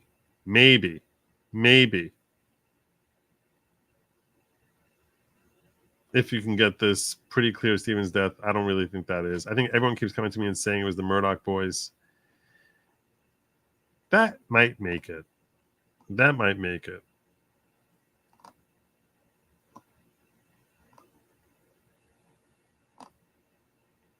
keep them in. That might keep Netflix and Cinemart LLC in. And Michael DeWitt, we need to know more about this article that he's referencing here.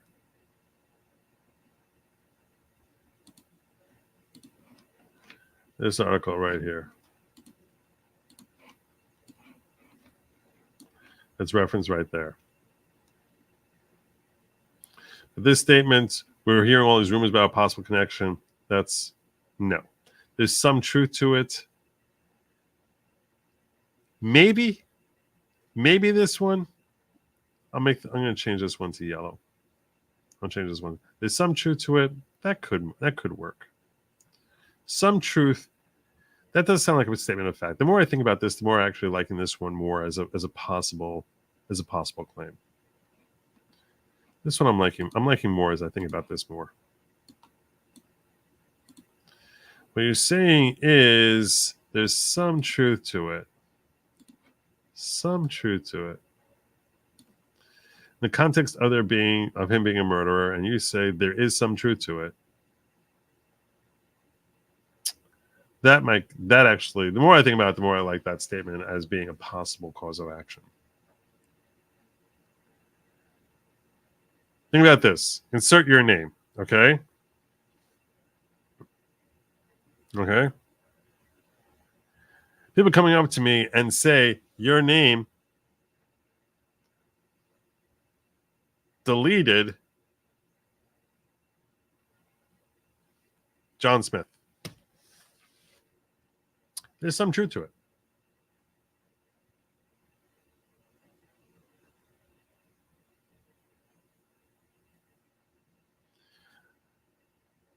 Obviously, the qualifier of some takes a little sting out of it. Some truth to it implies, I think, you're associated with the murder. It sounds like a statement of fact.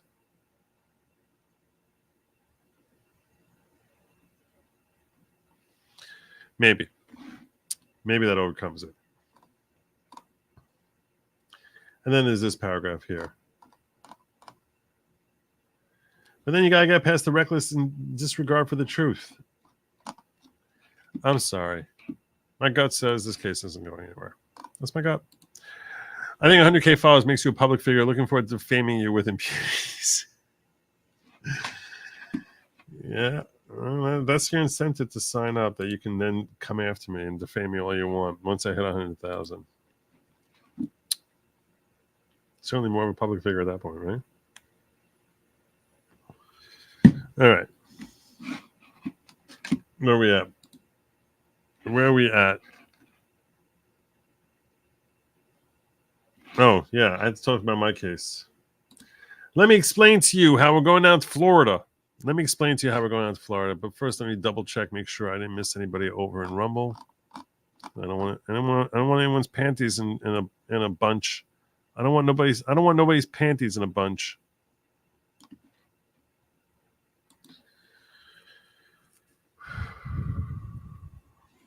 Okay.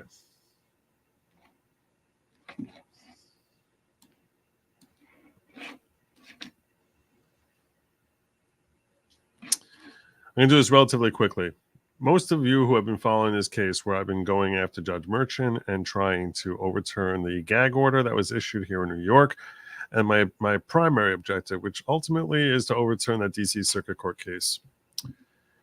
Most of you who are aware of this have seen papers. If you haven't, you can find them over at givesendgo.com/ungagtrump.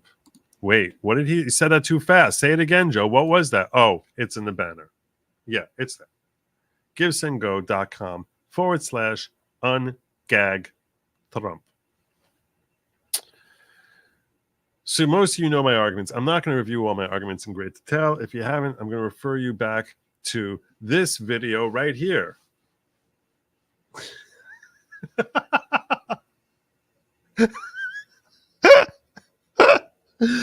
Oh my God, I just amused the hell out of myself.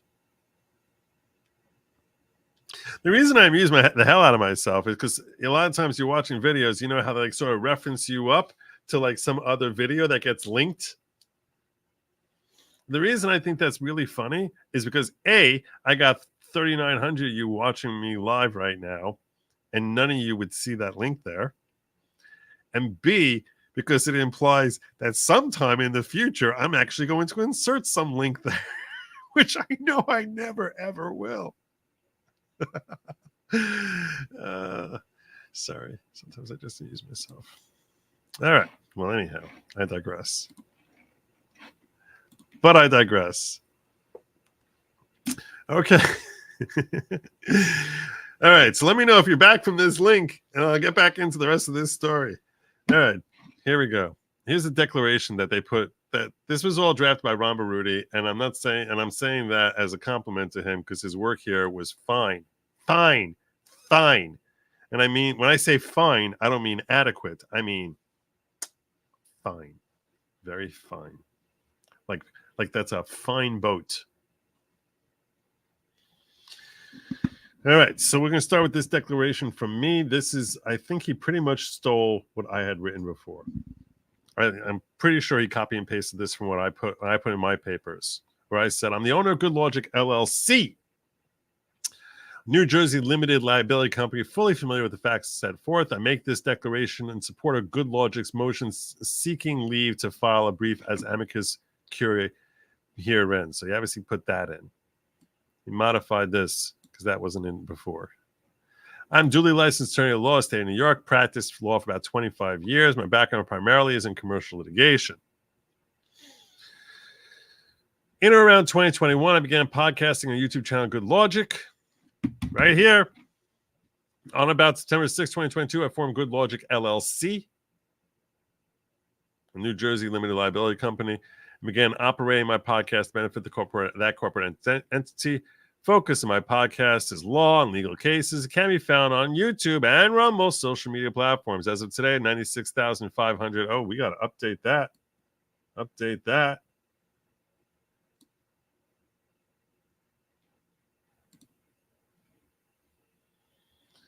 On Rumble, I have over 11,000. I think I got to update that too.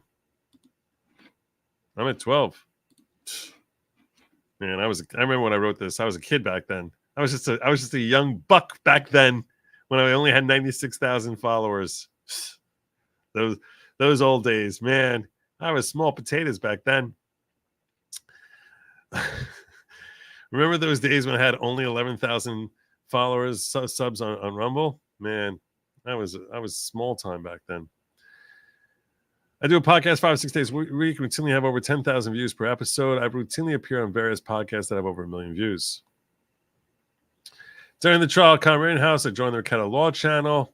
When I first wrote this, never thought now it'd be deemed controversial.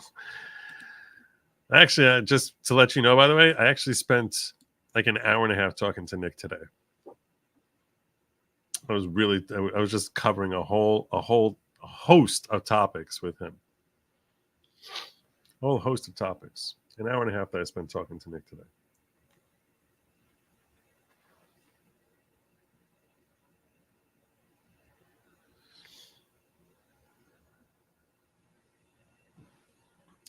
So with the panel of attorneys, blah, blah, blah, you all know this. During the Depp v. Heard trial, I regularly appeared on a channel called Legal Bites. Her trial watch episodes 2 regularly received in excess of 1 million views. Did I say that? I guess so. Additionally, I have appeared on a multitude of other popular legal-themed social media channels, including Emily D. Baker, Viva Fry, Richard Hogue, Runkle Bailey, Law and Lumber, and countless other popular legal podcasts. I'm also a member of the New York City Press card number 42797. In your face. 42797. There you go. In the New York State trial, Good Lawgic continues to cover legal issues, and I'm covering the trial of President Trump. Good Lawgic submitted an official request for comment by President Trump, a request for an interview concerning his thoughts and information regarding provided to me by an anonymous source. A true copy of the official request comment is attached here too, showing my communication with him. Very shortly after making the official request of comment by President Trump, he rejected me, saying, I can't answer because I'm under a gag. This is obviously not the Florida case, but that's in the New York case. As a result, not only Good Lawgic and I harmed as members of the press on a story of local, national, international importance, the very type of story that I cover. And I've specifically been harmed since the president is unable to comment on interview regarding the newsworthy inquiry. Moreover, Good Lawgic is interested in covering this matter as it progresses. It is anticipated that if gag order is entered, so he had to write this part because there's no gag order in Florida, that Good Lawgic's First Amendment free press rights will be violated, which will irreparably injure Good Lawgic and the remainder of the press, as well as the rights of the public at large to receive news coverage of the trial, including comment from President Trump. There you go. Nice, short, simple. Boom. Let's get to the brief. Brief in support of Good Lawgic's motion seeking leave to appear pro hoc vici and to file an amicus curiae brief.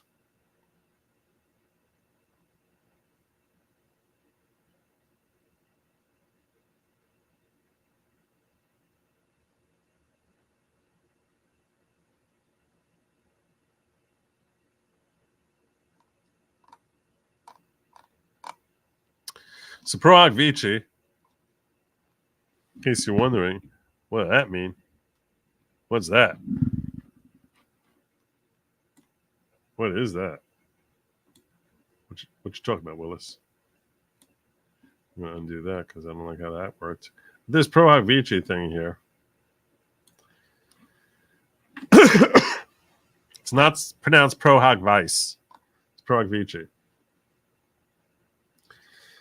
And that's why it's italicized to show it's Latin. Pro hoc vici means and be admitted into the court. I'm not a member of the court, but let me in. Let me in. This is what Murray Nolan Baruti. This is because my lawyer is not admitted there. So he wants in.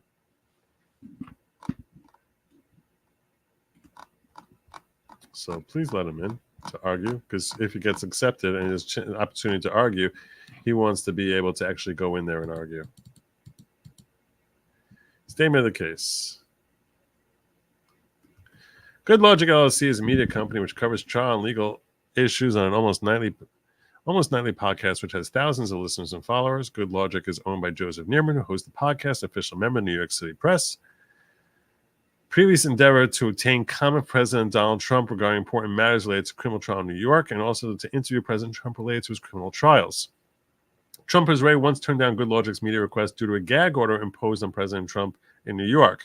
Good Lawgic anticipates making further. This is to get standing in Florida. Why would I care? Why does Good Lawgic care about this impending potential gag order in Florida? Well, it's because Good Lawgic anticipates making further media inquiries of President Trump related matters and proceeds, which will likely result in President Trump being compelled to turn Good Lawgic's media requests down should a special counsel, Jack Smith, gag order request be granted. So that's the harm I'm facing. Such outcome would violate Good Lawgic's First Amendment free press rights. Under the circumstances, it will cause irreparable harm. Under the circumstances, Good Lawgic moves this court to permit it to file this amicus curiae brief. Good Lawgic believes that its brief will help this court to fully consider the constitutional dimensions of Mr. Smith's request in terms of its adverse impact on third-party rights, which are sacrosanct, which must not be abridged in the manner he seeks, and how such abridgment would violate President Trump's Sixth Amendment rights for fair trial, such that a gag order likely would necessitate retrial in the future. Legal argument. First up, point one. Gag orders would prevent Good Lawgic from engaging in critical news gathering related to issues that are central to the fairness of the criminal trial. First Amendment right to freedom of speech on issues of public importance is entitled to the highest of protections. Now, this is where you see a difference in writing style between me and Ron. Okay? This is a difference. And he sent it to me before filing, and I said, this is fine. And I just want to be clear when I'm saying this. Some pitchers use fastballs, some use curves and location. Different styles. So he's focusing here as far as point one. Point one is really where you want to make your hay. I normally would start with point one being this gag order, if issued, would be a violation of every Supreme Court precedent that ever talked about First Amendment rights relating to a criminal defendant. That's where I would start. Instead, he's talking about the fairness of a criminal trial. I wouldn't start there personally. He thinks that's going to move her more. I think my way would move her more. But I'm okay with this because I'm sufficiently grown to know that my opinion as to what moves people is my opinion. And it's possible that he's right, that it was really only one target audience right here, and that's Judge Eileen Cannon, Florida-based Judge Eileen Cannon. And yeah, there you go. First Amendment rights to freedom of speech on issues of public importance is entitled to the highest protections. In light of the profound newsworthiness and national importance of criminal defendant, the unprecedented nature of the trial, federal trial of former president of the United States who may be subject to gag orders, it's essential to recognize that everything that President Trump says is newsworthy, entitled to the highest available constitutional protection. And then he throws in some of these great quotes which we've used here in New York, such as if there's any fixed star in our constitutional constellation, it is the principle that the government may not interfere with an uninhibited marketplace of ideas. Relatively new case, 303 Creative versus Olenis. The First Amendment protects an individual's right to speak his mind, regardless of whether the government considers his speech sensible, well-intentioned, or deeply misguided, likely to cause anguish or incalculable grief. Same case. Meaning, you feels, no one cares about your feels with respect to First Amendment rights. Your feels, even if the person's lying, no one cares about your feels. Debate on public issues will not be uninhibited if the speaker must run the risk that it will be proved in court that he spoke out of hatred. Even if he did speak out of hatred, utterances honestly believed contribute to the free interchange of ideas and the ascertainment of truth. Moreover, in the case of charges against a popular political figure, it must be almost impossible to show freedom from ill wish or selfish political motives. The U.S. Supreme Court has frequently reaffirmed that speech on public issues occupies the highest rung of hierarchy in First Amendment values, entitled to special protection. Freedom of press, highest value of free society. Similar to general principles of free speech on matters of public concern, the right to a robust free press is entitled to the highest constitutional protections. Freedom of the press is a fundamental personal right, which is not confined to newspapers and periodicals. It necessarily embraces pamphlets and leaflets. Press is an historic connotation, comprehends every sort of publication which affords a vehicle of information and opinion. One needs to look no further than New York Times versus the United States to understand the wide berth First Amendment provides the freedom of press, widely known as the Pentagon Papers. The Supreme Court rejected efforts by the government to restrain publication of stolen classified study entitled History of the U.S. Decision-Making Process on Vietnam Policy as that war raged. Quote, any system of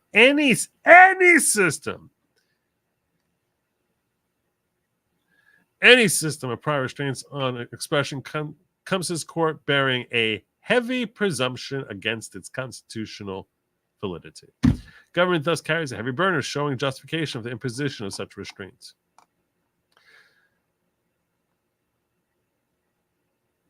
No suggestion can be found in the Constitution that freedom there guaranteed for speech in the press bears an inverse ratio to the timeliness and importance of the ideas seeking expression. C. There is no standard for gag orders for criminal defendants whose speech is political and newsworthy, thus compiling the strictest limitations to impose of such gag order under such circumstances. The law has taken extra precautions to ensure that all activities surrounding criminal trial take into account first and foremost criminal defendants' right to a fair trial under the Sixth Amendment. Shepard v. Maxwell. Supreme Court's limited speech because its form and expression was damaging to the criminal defendant's ability to obtain a fair trial. It's the criminal's defendant's ability to fair trial. Criminal defendants, thereby violate the defendant's 14th Amendment right. That is contrary to the issues involved herein. Notably, the Supreme Court quoted Chambers v. Florida when writing that the court has insisted that no one be punished for a crime without a charge fairly made and fairly tried in public tribunal free of prejudice, passion, excitement, and tyrannical power. In other words, where are we going with all this? You might be saying, I don't know where you're going with this. Where are you going with this, Joey? Where are you going? In other words, the United States Supreme Court's concern with restricting speech at a trial is not related to a criminal defendant's speech so that the prosecution is deprived of a smooth trial, which is not subject to scrutiny, but rather is concerned with the defendant being deprived of his right to a fair trial. That's the only time we have this concern. To that point, the Sixth Circuit Court of Appeals has written, it is individuals, not the government, to whom First Amendment interests attach.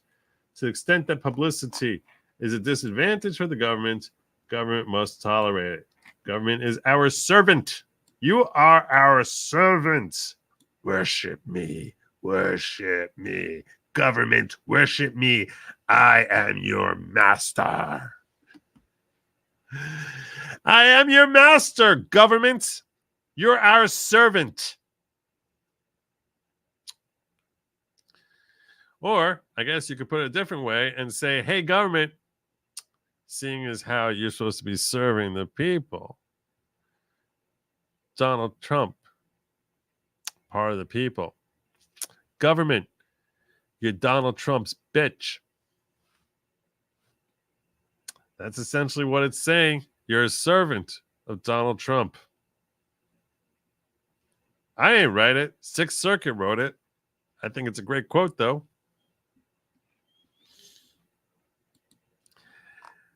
And just like that, you throw out a great quote. You throw out a great quote from the Sixth Circuit and just boom shakalaka. Matt Skinner busts on in and says, whoa, you see, this is why we need more members in the following. This is why we need it. And it's good because several of the people he brought in here have been itching for ages to find their way into the following. Like Janelle Villegas here. Janelle, welcome to the following. It's not your parents' type of cult. It's not because it's not at all. It's not at all like your. I don't know where your parents were, but yeah, Janelle, welcome to the following. Sweet Dat, welcome to the following. Natalie Goldie, welcome to the following. Loma, welcome to the following. Another dude here who's been itching to finally be admitted into the following. Rafael 707, gifted courtesy of Matt Skinner. Welcome to the following. Smopo Vienna, welcome to the following. I Simaj, welcome to the following. And last, Remington, welcome to the following. And Meg Magruder, welcome. I welcome you one. I welcome you all to the following. Some of you might be confused. You say, who is this guy? Oh my gosh, I can't believe that the leader of the following is welcoming into the following. Nope.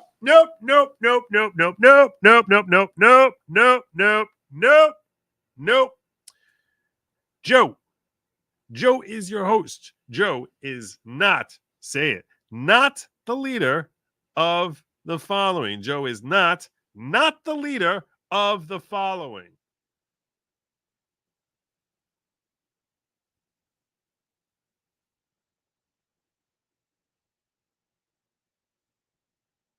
Can't tell you how many times I heard it. How many times? It's like, are you listening to me? Are you even listening to me? Are you even listening to me?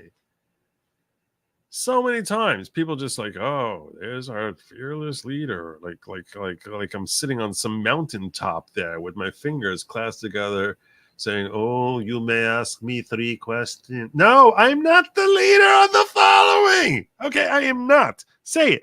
Joe is not the leader of the following. The following is also, it's not at all a cult. Type of cult.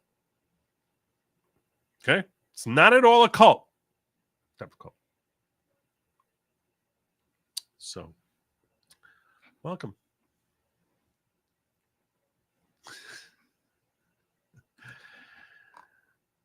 Me wants a cookie. Says, is it possible? That's funny. That's funny in the context of what I said earlier today. Me wants a cookie. Is it possible that Trump's defense team is not using your legal argument because of some valid reason unknown to you? Nope. It's not. Okay. The valid reason would be because Trump wants to say I'm special. And you have to do what the client wants. I guess that would be valid.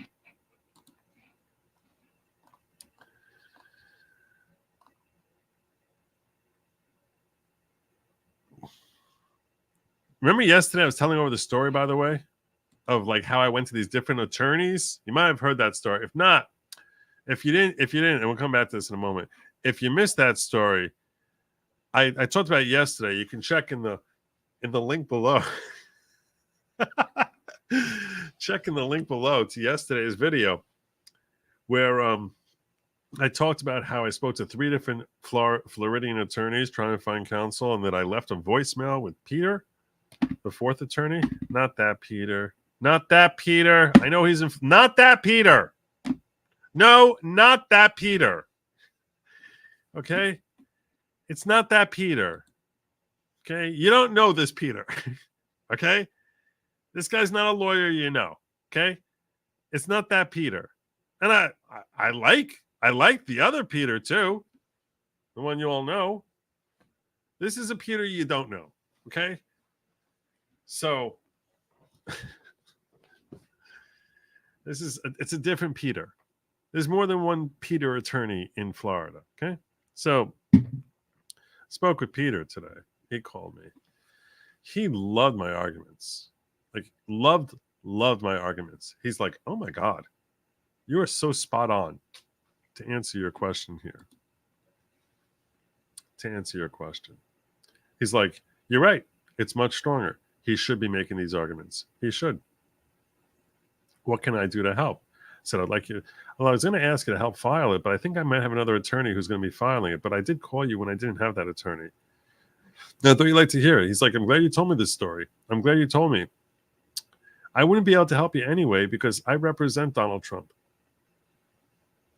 I'm like, does every good-based attorney in Florida represent Trump? Is that the way it is? That any actual based attorney in Florida is already representing Trump? Because everyone I'm calling is, "Oh yeah, I'm already representing him. I can't help you." He said, "I could potentially forward it on to Alina Habba." So that'd be helpful. I'd like that. I said, if you can get them to put it into their papers, much better. Much better. That's better than an amicus brief. Because that's like stuff we know that the judge is going to actually read through. Much better. You want to get on to Lena Habba? He's like, "I can forward it on." I said, "Look, if you can forward it on to her, I'll send you a link, forward it on over to you, read through my papers. It's fun reading. And tell her that if they're in a massive rush, if she likes the wording, which most people who read my papers have said, my paper's pretty good, I am totally fine with her copying and pasting a line, a page, a line, a paragraph, a page, the entire thing. Whatever way it helps her to help get papers in. Not that I think she's the one filing down in Florida, but whoever just wants to literally copy, paste, steal my work and give me zero credit for it. I don't need any credit for it. I just want the words and concepts in front of Judge Cannon. And if I'm forgotten in the dung heap of history in this story, but the story resolves itself in the way that it should, in accordance with American jurisprudence going back 200 and nearly 50 years, I'm fine with that. Totally fine with that. That's all I want. Just fix it. Fix it. Fix what the D.C. Circuit Court did. Have you seen the reply to motion? They've finally taken up Shepard v. Maxwell argument point and also mentioned right to hear. No.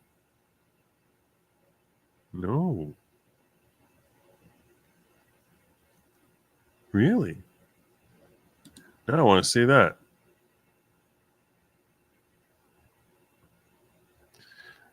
Tracy's saying it's missing the number 3. It's missing the after logic. After logic? Is that like a typo? Missing the quotation after logic? That's possible.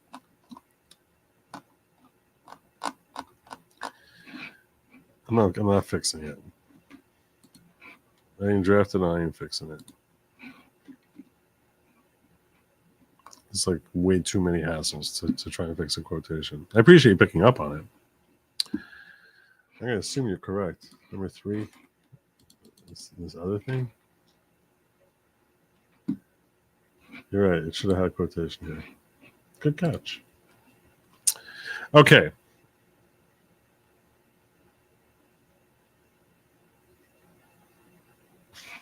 You have a link to that, Matt? You have a link to the filing? Because now I'm curious. Now I want to look at it.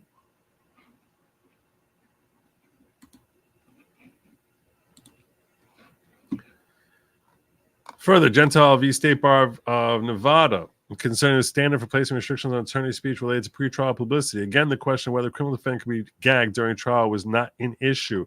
The crux of the issue was whether a standard for the attorney's speech presented a substantial likelihood of material prejudice, as opposed to a long-held standard that such speech presented a clear and present danger, violated the attorney's First Amendment protection. The Supreme Court ruled that the standard itself did not violate the attorney's First Amendment protection, but the state had not demonstrated that the attorney's speech had in fact demonstrated a substantial likelihood of material prejudice. Gentile is a highly pertinent in this context only to the extent that it defeats rather than supports a claim that a gag order is warranted in this setting.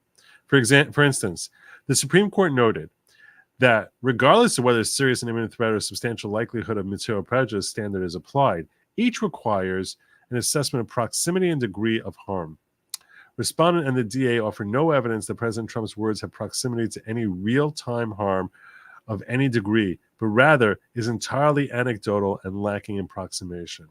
Moreover, Gentile concerning an issue of significant public concern, causing the Supreme Court to assert public awareness and criticism have even greater importance, whereas here they concern allegations of police corruption. The court further expounded on the grave importance of the First Amendment with respect to trials as follows. This goes into the publicity, and all other checks are insufficient in comparison of publicity. All other checks are of small account. Limits upon public comment pending cases are likely to fall not only at a crucial time, but upon the most important topics of discussion. As for appellate review of gag orders, the Supreme Court reiterated a well-worn principle, quote, "We have held that in cases raising First Amendment issues, an appellate court has an obligation to make an independent examination of the whole record in order to make sure that the judgment does not constitute a forbidden intrusion on the field of free expression." If anything, rather than supporting imposition of gag orders, Gentile's progeny holds the contrary. Restrictions on free speech at trials is to be extremely circumcised as related to parties other than a criminal defendant. Efforts to grab a criminal defendant are to be even more narrowly tailored, because the criminal defendant has a Sixth Amendment right to a fair trial, which weighs heavier in balance than does the state's rights to prosecution. The 11th Circuit has also weighed in New Jersey Corp versus Foxman. The court limited the restriction of a free press, and this is him flexing the fact that we're in the 11th Circuit now in Florida.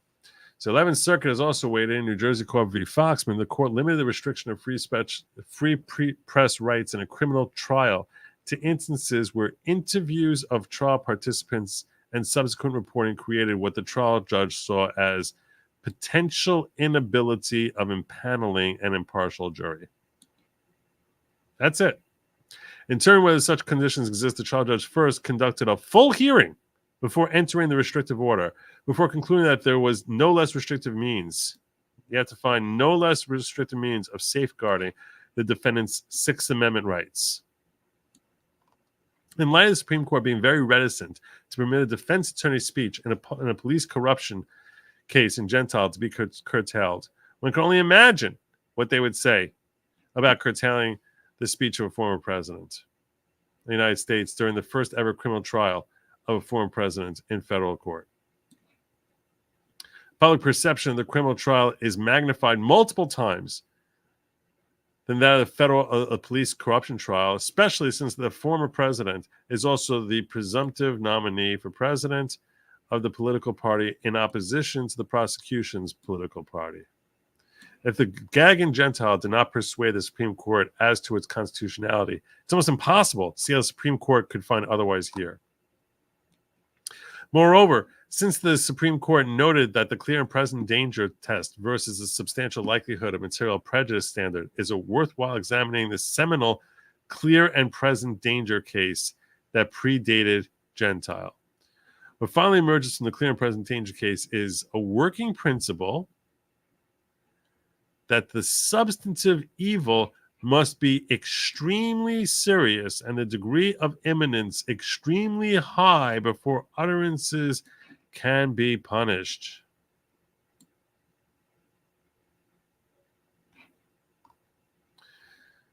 You know what that's like? Like when you have potential mob hit. Freedom of press and rights of conscience are the choicest privileges of the people. Continuing to examine the clear and present danger standard, the Bridges Court noted the state of the press under the common law cannot be the standard of freedom of the United States. Thus, the power of the courts to protect themselves from disorder and disturbances in the courtroom by use of contempt proceedings could seriously be challenged as conflicting with constitutionally secure guarantees of liberty.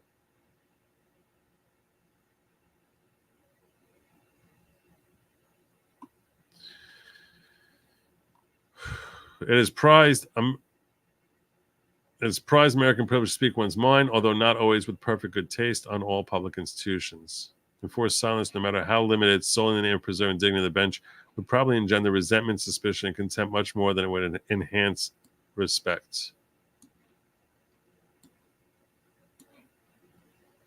So too is silencing the former president of the United States as he is faced with a criminal trial during a campaign for re-election.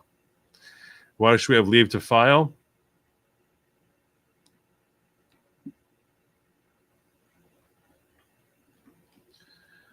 While federal rule and Supreme Court Rule 37 provide for the filing of amicus curiae briefs, the federal rules of civil procedure lack a parallel provision regulating amicus appearances at the trial level. However, the district court has the inherent authority to appoint amici curiae or friends of the court to assist it in proceeding. Inasmuch as an amicus is not a party and does not represent the parties, but participates only for the benefit of the court, it is solely within the discretion of the court to determine the fact, extent, and manner of participation by the amicus. In the present case, Good Lawgic's application should be granted since neither party to this motion has briefed the First Amendment free press implications of the motions and how such implications may affect President Trump's Sixth Amendment rights. Such questions are of critical importance herein, since the failure to consider them may indeed result in a gag order. Reasons set forth above is respectfully urged that the courts grant Good Lawgic, LLC's motion, granting leave to file as amicus curiae, and the firm Ronald A. Baruti to appear pro hoc vici. And there you go. So it is written, so it shall be done. Link in fifth paragraph of MSNBC story, Why Judge Cannon May Side with Trump on a Gag Order in the Classified Documents Case, June 17th by Jordan Rubin.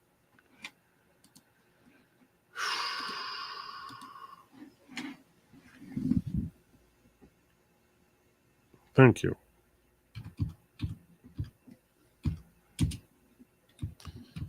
Why Judge Cannon may side with Trump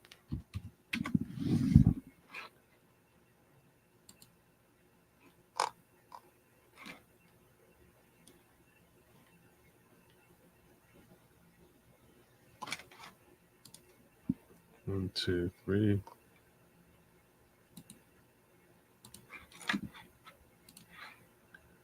Well done, my friend.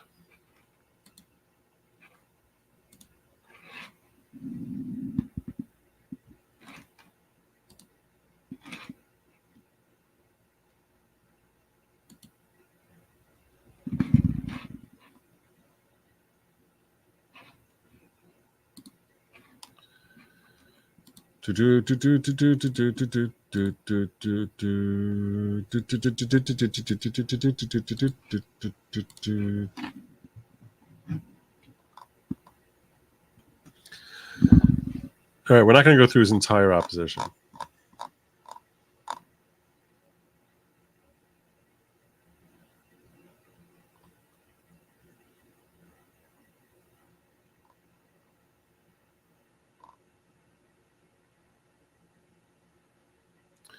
Let's start with page 7.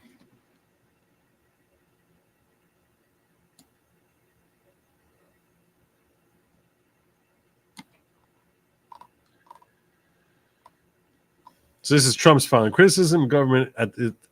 Who wrote this anyway? Let me see. Curious.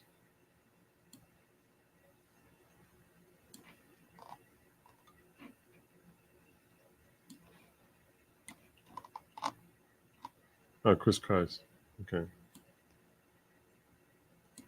Christopher Kise appeared in the Engelron case for Trump. He's a pretty good attorney.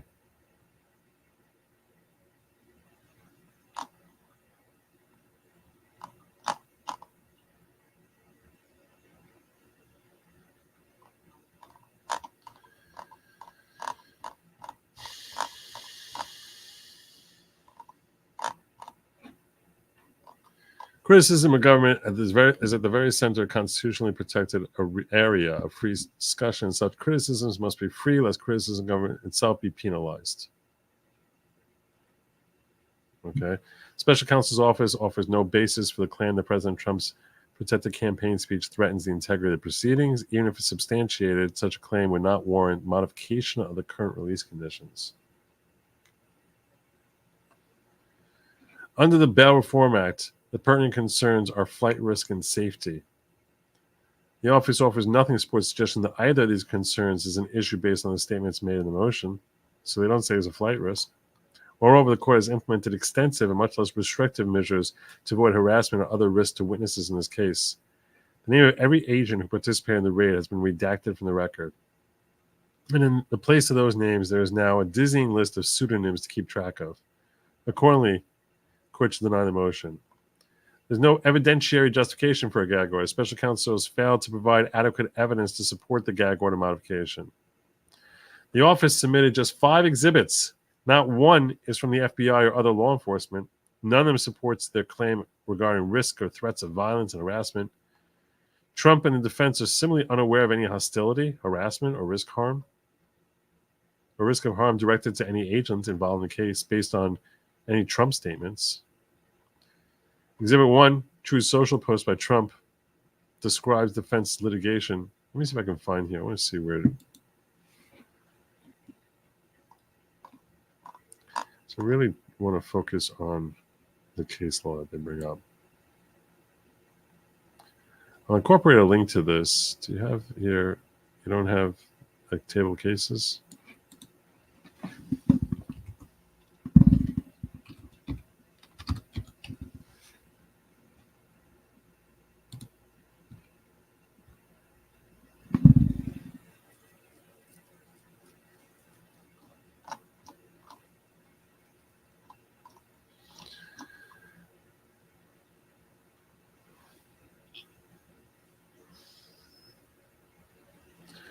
Contrary to the suggestion by the special counsel's office, the analysis of the United States versus Trump adds no merit to this motion. The D.C. Circuit Court opinion is not binding, and to the extent that it authorized prior restraints on Trump's political speech, it is unpersuasive. It is plainly distinguishable in any event. Distinguishing is not saying that it's wrong. And I can understand why at this level you don't want to say it's wrong, because she is a lower court than the D.C. Circuit Court. But I would still come out and address all the wrongliness of the D.C. Circuit Court holding. This motion is based on alleged non-existent safety concerns under the Bail Reform Act arising from the fact that members of the prosecution team disagree with Trump's protected political speech. That was not an issue in Trump. There, the circuit focused on President Trump's ability to speak about his criminal trial and the need to protect the trial process and its truth-finding function. The D.C. Circuit framed its merits analysis as a balancing of 2 foundational constitutional rights, values: the individual's right to free speech and the fair and effective functioning of the criminal trial process. Asinine. And its truth-finding function. As to the First Amendment, the court described political speech as the lifeblood of American democracy, which allows voters to make informed decisions about those who seek to represent them in government, including their character qualifications and policy platforms. Moreover, in the D.C. Circuit Court view, speech about judicial proceedings, especially criminal prosecutions, promotes transparency in the legal system and guards against the miscarriage of justice by subjecting the police, prosecutors, and judicial processes to extensive public scrutiny and criticism. The only citing Shepard v. Maxwell, the only compelling government interest addressed in Trump, meaning the D.C. Circuit Court decision, as a basis of curbing those important rights was the fair administration of criminal trial.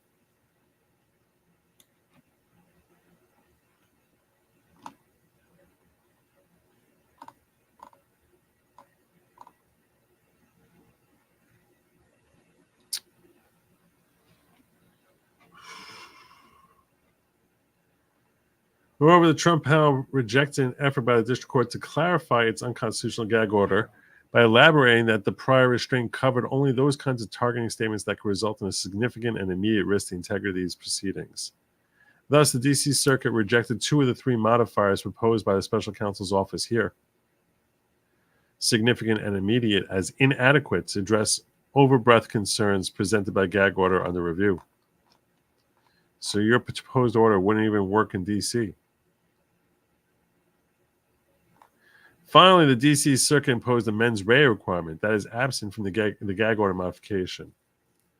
As modified, the gag order in Trump only prohibits statements regarding counsel, staff, and relatives where the statement is made with either the intent to materially interfere with their work or the knowledge that such interference is highly likely to result. In contrast, Jack Smith's modification here lacks any mens rea requirement and thus threatens to chill even more protected speech. This is not really distinguishing. This is distinguishing from that, but it's not pointing out all the flaws in the D.C. Circuit Court holding. God. I'm the only one who can do this.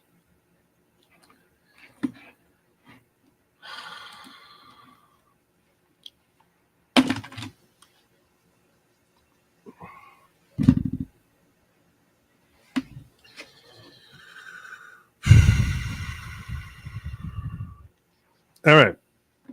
I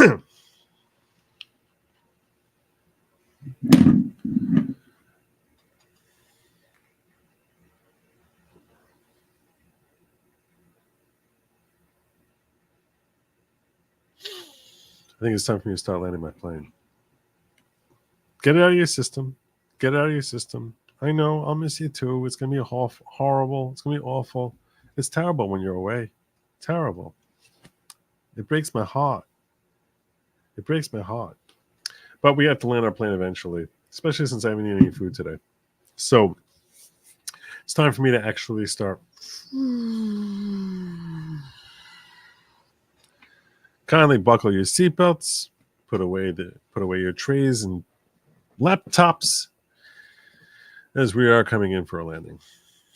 I'm double checking everywhere, making sure I didn't miss nothing, because that never goes well. That never goes well. I think I'm good though. I think I'm good. So far so good. I'm good in Rumble. I'm good here. Oh yeah. I'm good everywhere. All right, my friends. It is time for me to land my plane. I thank you so much for joining me. Please make sure you listen. I'm not even. I say it as a joke. Please subscribe. Okay. I'm really getting tired of fighting to get past this 100,000. So if you could subscribe, I'd appreciate it. It's time. It's time. You're sitting here. I'm at 2 hour and 37 mark. 2 hour and 37 minute mark. I've been streaming for the last, 4.5 hours nearly. It's time. It's time. Just hit the button. Hit like, hit subscribe, drop a comment down below. Drop a comment. Yeah, you can do that too. It's good for the algorithm. I will see you all tomorrow. And also check out goodlawgic.locals.com. I didn't get to do that Locals live stream today. I explained why in Locals. That was regarding certain lawsuits involving certain Voldemorts and certain unforgivable curses. I plan on covering that tomorrow. You don't want to miss it. It's very complicated, and you're going to need a lawyer to help you walk you through it. So why would you be looking anywhere else? Till then, thank you for joining me. That's over goodlawgic.locals.com. Thank you for joining me. Like, subscribe. Get on out of here. Get on out of here. Should I send you over? Because I could send you over. What the hell? It's been so long. Let me send you over. It's late, but I'm going to send you over anyway. Only because so many people mention it. Yeah, I'm going to do it. I'm sending it.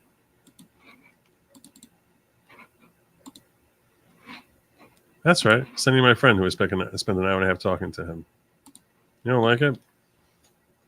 You can roam elsewhere, but I recommend it.